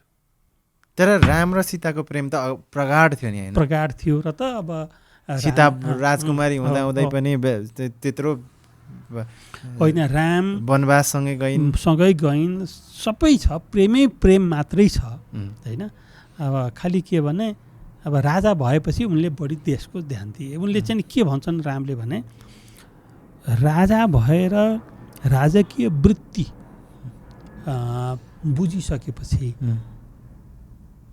त्यसका चाहिँ बाँकी सबै चाहिँ कुराहरू गौण हुन्छ, त्यसले चाहिँ राजधर्मको पालना गर्नुपर्छ, अरू कुरा छोडिदिनुपर्छ। योबाट त हाम्रा नेताहरूले सिक्नुपर्ने रहेछ एकदमै हाम्रा नेताहरू होइन, हाम्रा नेताहरूले चाहिँ बडो मजाले यहाँबाट चाहिँ सिक्नुपर्ने रहेछ हो। त्यो जति पनि सिक्ने कुरा त्यहीँ छन् क्या रामायणमा छन्। त्यसो भएर रामायणलाई जिउँदो राखिराख्नु जरुरी छ। राम र सीताको प्रेमबाट चाहिँ प्रेम गर्नेहरूले सिक्नु पर्यो। रामले जनताको लागि गरेको प्रेमबाट नेताहरूले सिक्नु पर्यो होइन। भाइलाई गरेको प्रेमबाट दाजुभाइले सिक्नु पर्यो, दाजुभाइको प्रेम कति प्रगाढ हुनुपर्छ भनेर होइन। सबै चिज चाहिँ त्यहीँनिर छ। ओके, जस्तो रामप्रतिको आस्था अथवा रामलाई हेर्ने दृष्टिकोण फरक छ। रामायणमा मान्छेको चासो बेसी छ, बेसी चासो छ, किनकि अहिले पनि मान्छेहरूले यो चाहिँ एउटा कुनै रचिएको कथा होइन है भन्नेमै बढी विश्वास राख्छन्। यो चाहिँ सत्यमा आधारित हो भन्ने विश्वास बढी राख्छन्। त्यस कारणले गर्दाखेरि पनि रामायणमा अथवा राममा चाहिँ भएको चिज भएको भएर बढी सिकिने चिज, अथवा हुन त कुनै पनि ग्रन्थहरूले कुनै पनि चिजहरूले नराम्रो सिकाउन त खोज्दैन, नराम्रो बुझाउन खोज्दैन, राम्रो नै तिमी चाहिँ राम्रो बाटोमा हिँड्नुपर्छ नै भन्ने सिकाउँछ। रामायणको चाहिँ पुरा रामायण 7 काण्डको रामायण, 7 काण्ड छन् होइन रामायण, 7 काण्डको रामायणले चाहिँ भन्न के खोजेको छ? यसो छ, समग्रमा भन्न भन्दा पनि समग्रमा रामको जीवनी उतार्न खोजेको छ। र एक हिसाबले रामको जन्मदेखिबाट रामको स्वर्गागमनसम्म रामायणमा छ मुख्य गरेर। अब रामका पुर्खाहरूको पनि खासै धेरै चर्चा छैन। राम पछि पनि खासै चर्चा छैन। अब यो हिसाबले रामायणलाई रामको जीवनी भन्न मिल्छ। ओके, जस्तो रामायणको चाहिँ मैले सुरुमा कुरा गरेको थिएँ, सिनेमामा अथवा अरूतिर पनि बढी देखाइन्छ भन्ने चिजहरू तपाईँले कतिको हेरिराख्नु भएको छ यस्तो चिजहरूलाई? हेरेको छु। सिनेमा अथवा धेरै सिनेमा भने इन्डियामा सिरियल नै बन्यो रामायण, रामानन्द सागरले बनाए। तर अब त्रुटि चाहिँ नि सर्वत्र छन्। कस्तो त्रुटि छ त भन्दाखेरि रामलाई मर्यादा पुरुषोत्तम बनाइया छैन। रामलाई मर्यादा पुरुषोत्तम हो नि त भनेको मर्यादा भनेको चाहिँ नि पुरुषले गर्न सक्ने मर्यादाको अन्तिम हो, त्योभन्दा माथि त होइन नि। रामले त्योभन्दा माथिको चरित्र त निर्वाह गरेकै छैन। कृष्णलाई बरु अद्भुत अद्वितीय एकदमै जे पनि गर्न सक्ने बनाइया छ महाभारतमा, तर रामलाई त रामायणमा बनाइया छैन। पछिका रामायणमा, वाल्मिकी रामायणभन्दा पछिका रामायणमा अद्भुत रामायण भयो, अथवा अझै पछिका अरू रामायणमा पनि कस्तो छ भने अलि रामलाई अलि अलौकिक, अलि लोक व्यवहारभन्दा अलि फरक बनाइया छ। त्यो चाहिँ नि गल्ती हो। जति सिनेमाहरू बनाइया छन् त्यहाँ चाहिँ नि रामलाई अद्वितीय अथवा अद्भुत अथवा चाहिँ नि अलौकिक देखाइएको छ भने त्यो चाहिँ नि म मान्दिनँ। त्यो ठिक होइन। भनेको टेक्नोलोजी र सिनेमाहरूले चाहिँ रामको चरित्रलाई चाहिँ नि गलत तरिकाले प्रेजेन्टेसन गरे जस्तो भयो होइन। जस्तो कि चाहिँ नि रामले गर्न नसक्ने कुरा, एउटा मान्छेले गर्न नसक्ने कुरा रामले गरेको देखाउनु हुँदैन। मान्छेले गर्न सक्ने कुरा भन्दा बढी रामले गरेकै छैन। मान्छेले गर्न सक्ने चिज नै गरेका छन्। त्योभन्दा बढी गरेका छैन। त्यसै भएर मर्यादा पुरुषोत्तम भनेको। एक्ज्याक्टली। त्यही भएर रामायण चाहिँ ग्रन्थ मात्र होइन, इतिहास हो। ओके, वाल्मिकी चाहिँ धुरन्धर लेखक, त्योभन्दा अगाडि उनी गुन्डा। उनको नाम चाहिँ नि रत्नाकर डाका भनेको। उनी डाका भनेको कस्तो भने उनले बाटामा मान्छेहरूका सामान लुट्ने। अब वाल्मिकीको जन्म भएको, वाल्मिकी ऋषिको जन्म भएको त मलाई लाग्छ तनहुँ जिल्लामा हो। हजुर, जन्मिएको चाहिँ तनहुँमा। धेरै छोरा भएपछि कुनै एउटी महिला मलाई तपाईँको एउटा छोरा दिनु न भनेर माग्न आउँदाखेरि दक्षिणतिरकी महिला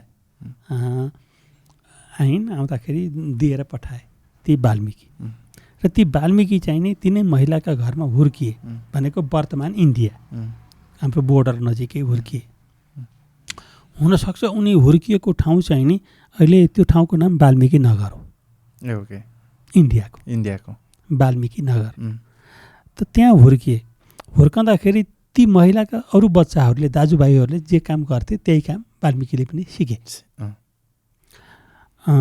तर उनको चाहिँ नि संस्कार चाहिँ नि अर्कै बाको जुन संस्कार थियो जहाँ जन्मिएका थिए त्यो संस्कार उनीभित्र थियो गर्न त गरे देखा सिकीमा तर मनले मानिराखेका चाहिँ नि थिएन हजुर हामी गइराखौँ होला के हो यो किनभने उनी जहिले त्यो चाहिँ आमाले उसलाई लिएर गर्थी भनौँ न पछिल्ली आमाले लाँदाखेरिसम्म उनले आफ्ना बाका क्रियाकर्म देखेका थिए बा चाहिँ नि पढाउँथे वाल्मिकीका बा त्यसो हुनाले उनलाई चाहिँ नि पनि यस्तैतिर ध्यान थियो त्यस्तैमा उनको भेट चाहिँ नि नारदसँग भएको वर्णन छ शास्त्रमा र नारदसँग भेट हुन्छ र नारदले उनको जुन अलिअलि भएको भावना हो यो मैले गरिराखेको काम ठिक होइन कि भन्ने जुन भावना हो त्यो भावनालाई पुरा चाहिँ नि उसमा उठाइदिन्छन् र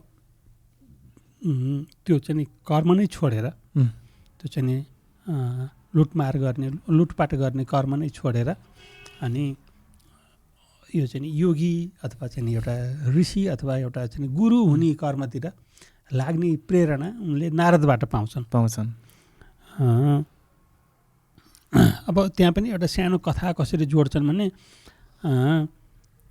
तिमीले चाहिँ नि यो गर्दाखेरि तिमीलाई पाप लाग्छ हेर वाल्मिकी होइन अब तिमीले यो कसका लागि गरेको भन्दाखेरि मेरो घरका मान्छेका लागि अनि भनेपछि तिम्रो घरका मान्छेका लागि भनेपछि त पाप त सबैलाई लाग्छ होइन किनभने यो तिमीले लुटेको कुरा त ल र घरमै बाँड्ने होला तिमीले घरमा गएर मलाई यहीँ छोड होइन तिमी घरमा गएर सोधेर आऊ त कि यो पाप सबैले लिन्छन् कि लिँदैनन् पाप त यस्तो पो लाग्छ त भनेरै बडो डर लाग्दा कुरा सुनाइदिन्छन् नारदले सुनाइदिएपछि उनी नारदले त्यहीँ रुखमा बाँधेर फेरि पछि आउँदा भाग्छ कि यो बाहुन भनेर रुखमा बाँधेर उनी घरमा सोध्न जान्छन् अनि यस्तो रहेछ यस्तो कर्म गर्दाखेरि पाप लाग्दो रहेछ त्यो पाप चाहिँ नि तपाईँहरूले पनि भोग्ने कि नभोग्ने भनेर सोद्धाखेरि हामी त भोग्दैनौँ भन्छन् घरकाले भनेपछि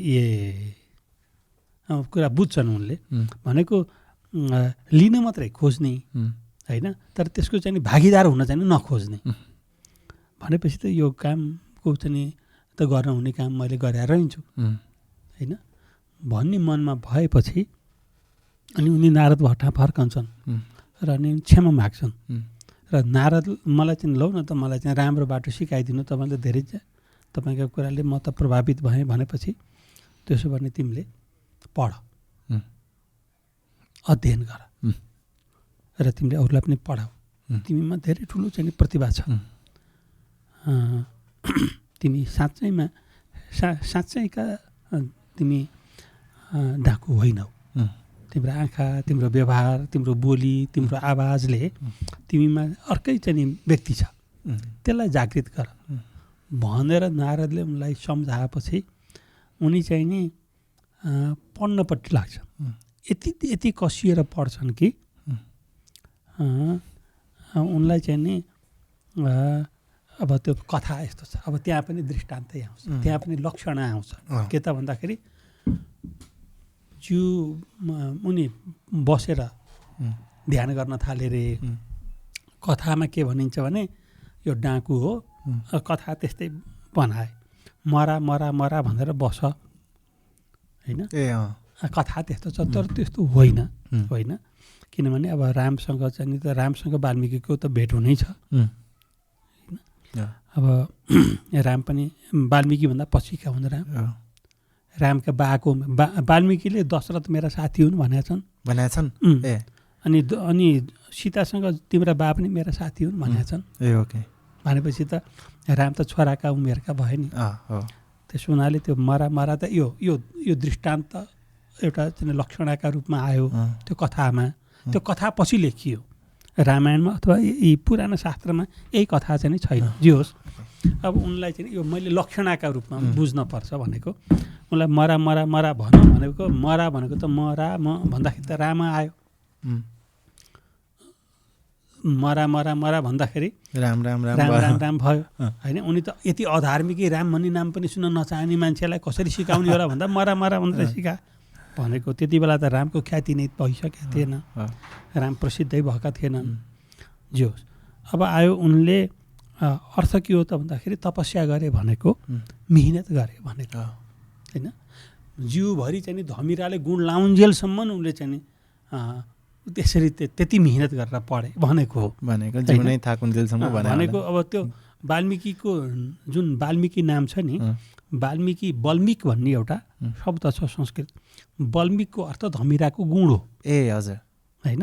त्यो धमिराको गुणसँग मिलाउनलाई अनि धमिराको गुण अनि त्यसपछि त्यस्तो अनि त धमिराले गुण लाएछ तपस्या गर्दा कथामा गुण। अनि कुनै बाटो हिँड्ने यात्रुले चाहिँ नि त्यो धमिराको गुण भनेर यसो कोप्दाखेरि त मान्छे पो रहेछ होइन। भनेपछि उनको नाम त्यहाँपछि रत्नाकरपछि त्यो वाल्मिकीभित्र बसेको मान्छे भएर वाल्मिकी भएको भन्ने अर्थ ल्याउनलाई त्यत्रो मिहिनेत भयो। तर त्यो चाहिँ नि नाम चाहिँ नि अब वाल्मिकी भनियो। अब के कारणले भनियो अति धेरै कडा मिहिनेत धमिराले गुण लाउन्जेलसम्म पनि त्यति समयसम्म पनि पढाइ गरेर बस्न सक्ने मान्छे भएर वाल्मिकी भनियो कि अथवा के भनियो। जस उनी त्यसपछि अध्ययनमा लागे, शास्त्रहरूको अध्ययन गर्ने। त्यसपछि स्कुल खोले, गुरुकुल खोले भनौँ, गुरुकुल खोले। त्यहाँ विद्यार्थीहरूलाई पढाउन थाले। त्यसको प्रसिद्धि अयोध्यासम्म पुग्यो। र अयोध्यामा चाहिँ राजा रामलाई के लाग्यो भनेदेखि अब दुलै दुई जीवकी छन्, दुलैलाई किने उपाय गरेर त्यहाँसम्म पुर्याउन पाए पनि हुन्थ्यो भन्ने मनमा लागिराखेका बेलामा एकजना धोबीले लगाएर अर्काले लिएर गयो कि दुलैलाई लिएर आउने राम जस्तो हो म भनेर आफ्नो दुलैलाई, दुलै पनि पहिलो गयो कि दुलै फर्केर आएको बेलामा तँलाई म स्वीकार्दिनँ भन्ने अर्थमा उनले भनेको कुरालाई लिएर रामले सीतालाई परित्याग गरेको भन्ने वर्णन छ।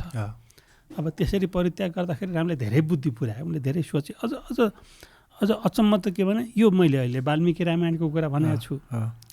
अब आनन्द रामायण छ, त्यसलाई पनि वाल्मिकीले नै लेखेको भनिन्छ। आनन्द रामायणमा यो कुरा छ अहिले मैले भनेको कुरा। ए ओके। रामलाई पहिले नै म सीतालाई वाल्मिकी आश्रम पुर्याउँछु भन्ने थियो, त्यहाँ छ आनन्द रामायणमा। र अब जनकलाई भनेको ससुरालाई तपाईँ गएर बुझ्नुहोस्, वाल्मिकी आश्रममा गएर सीता गएर त्यहाँ बस्न सक्ने अवस्था छ कि छैन, कस्तो छ आश्रम, फेरि यहाँ दरबारमा बस्छ कि मान्छे भनेपछि जनकले गएर त्यहाँ व्यवस्था गरेर मिलाएर छोडेर फर्किएको भन्ने छ। ए ओके। यो चाहिँ आनन्द रामायणमा छ। अनि यसरी सीता परित्यक्त हुन्छन् र उनी वाल्मिकी आश्रममा पुग्छन्। त्यहीँ बच्चा जन्मन्छन्। बच्चा जन्मने दिनमा फेरि वाल्मिकी रामायणमा छ वर्णन। बच्चा जन्मने दिनमा यो त के छ भने यो कथा मलाई एकदमै अद्भुत लाग्छ। के अद्भुत लाग्छ भने यो चाहिँ यो कथा जुन छ वेदलाई हामीले श्रुति भन्छौँ नि, भनेको चाहिँ नि श्रुति परम्परामा लिखत होइन कि एउटाले भन्यो फेरि अर्काले भन्यो, सुन्दै आए। रामायण पनि श्रुति परम्परामा आएको जीवित रहेको हो। लेख्ने काम त धेरै पछाडि भयो। वाल्मिकी रामायण पनि श्रुति परम्परामा आएको। लेख्न चाहिँ अरू कसैले लेख्यो, लेख्दाखेरि त कति छुट्यो होला होइन। महत्त्वपूर्ण नलागेका पाठै छुटे, जस्तो कि रामको बाल्यकालै छुट्यो। अनि त्यस्तै धेरै कुरा छुटे। तर केही कुरा छन्, जस्तो कि लव र कुश जन्मदाखेरि शत्रुघ्न पुगेको छ। ए हजुर। कान्छो भाइलाई पठाएर रामले त्यो कुरा लेखिया छैन। रामले शत्रुघ्नलाई होइन अब त्यहाँ जाऊ है भनेर पठाए भन्ने छैन। तर वाल्मिकी रामायणमा के छ भने शत्रुघ्न वाल्मिकी आश्रममा बसेकै दिन राति लवकुश जन्मिए भनेको छ, कुश लव जन्मिए भनेपछि त त्यस्तो ध्यान चाहिँ नि दिइराख्या बुझिन्छ भनेको कथा अलि थियो। त्यो चाहिँ श्रुति परम्परामा आउँदाखेरि घट्यो होइन, घट्न सक्यो नि त, घट्यो। अनि केही कुराहरू पछिका पण्डितहरूले आफ्नो आफ्नो अनुकूल विभिन्न सम्प्रदायहरू निस्किए नि, ती सम्प्रदाय अनुकूल बनाउनलाई कतिपय कुरा थपे पनि र रामायणलाई कतिपयले अलि विकृत पनि बनाए होइन। तर जे थियो त्यो हामीले चाहिँ नि थपे जस्तो बुझिन्छ क्या, यो चाहिँ नि होइन होला होइन, त्यो बुझिन्छ।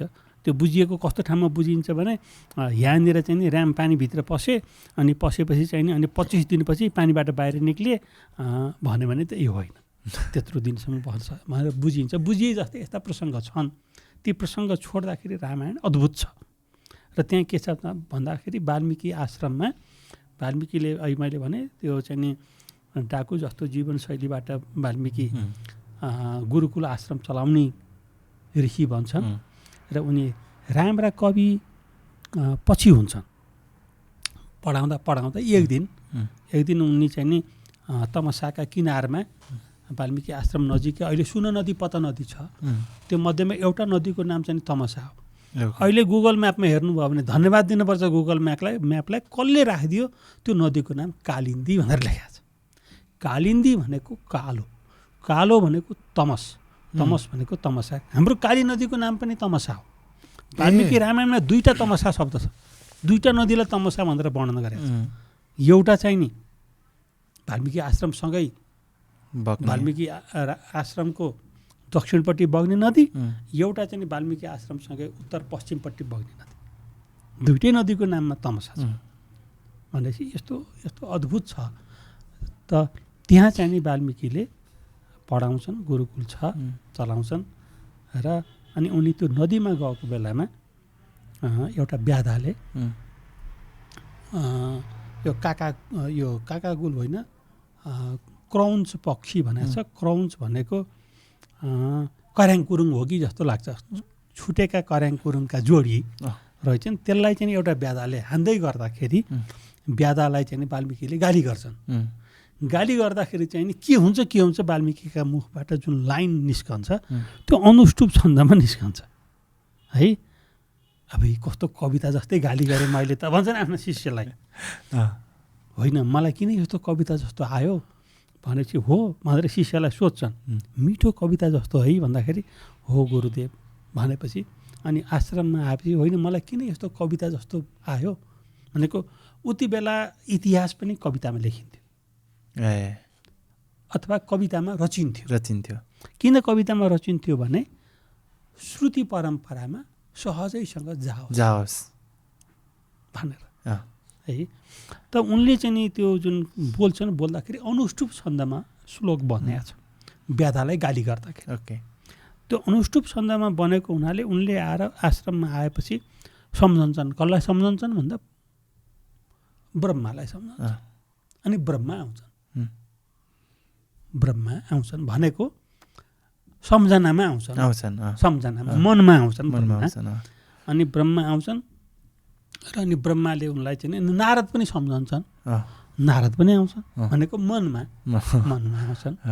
आएपछि उनलाई के भन्छन् भने तिमीलाई यस्तो कविता लेख्न प्रेरणा दिएको तिमीले रामको बारेमा लेख्छौ कि भनेर हो भन्छन्। कसका बारेमा लेख्ने होला मैले भनेर सोध्छन् उनले। यस्तो कविता पो लेख्न जान्ने म भनेपछि यो त श्रुति परम्परामा बाँच्छ होला यो कुरा, मैले कसको बारेमा लेख्ने होला भनेर सोध्छन् ब्रह्मासँग नारदसँग मनमा नै।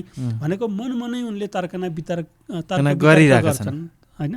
अनि त्यसपछि उनी के निचोडमा पुग्छन् भने ब्रह्माले भन्छन्, नारदले पनि भन्छन् तिमीले रामको बारेमा लेख, रामभन्दा अद्वितीय मान्छे, रामभन्दा चाहिँ नि लेख्न पर्ने खालको मान्छे त अर्को छैन, रामकै बारेमा लेख तिमीले भनेको त्यो प्रेरणा उनले मनमै ग्रहण गर्छन्।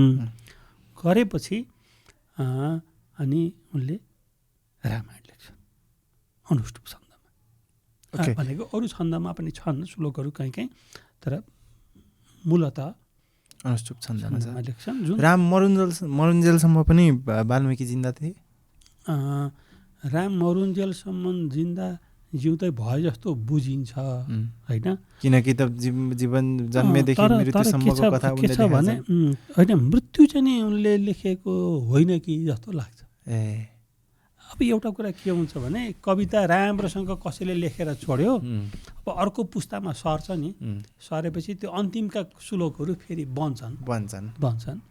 किनभने त्यहाँ चाहिँ नि वाल्मिकीले ठ्याक्कै के लेखेका छन् भने रामले कुश र लवलाई कुशावतीको र शरावतीको राजा बनाएसम्म छ, अनि आफू तपस्या गर्न हिँडे भनेको छ, मरेकोसम्म छैन, वाल्मिकी रामायणमा छैन, पछि पनि थपेनछन्, मरेको छैन। वाल्मिकी रामायणमा राम मरेको छैन केही पनि छैन। भनेको कहाँसम्म छ त भन्दाखेरि कुशलाई कुशावतीको र लवलाई शरावतीको राजा बनाए भन्ने छ। अब यो पनि खोजी गर्दाखेरि मैले के फेला पारेको भने शरावती भनेको श्रावस्ती हो, जो अहिलेको फैजाबादी अयोध्याभन्दा उत्तरमा पर्छ, र कुशावती भनेको अहिलेको इन्डियाको कुशीनगर हो। अब मैले जम्मै नेपालमै हुन्छ भन्न खोजेको मान्छे हुन्थेँ भने त म किन शरावती र कुशीनगरतिर पुग्थेँ होइन। पञ्चवटी पनि इन्डियामै छ होइन, त्यो पनि नेपालमै ल्याउनु पर्थ्यो।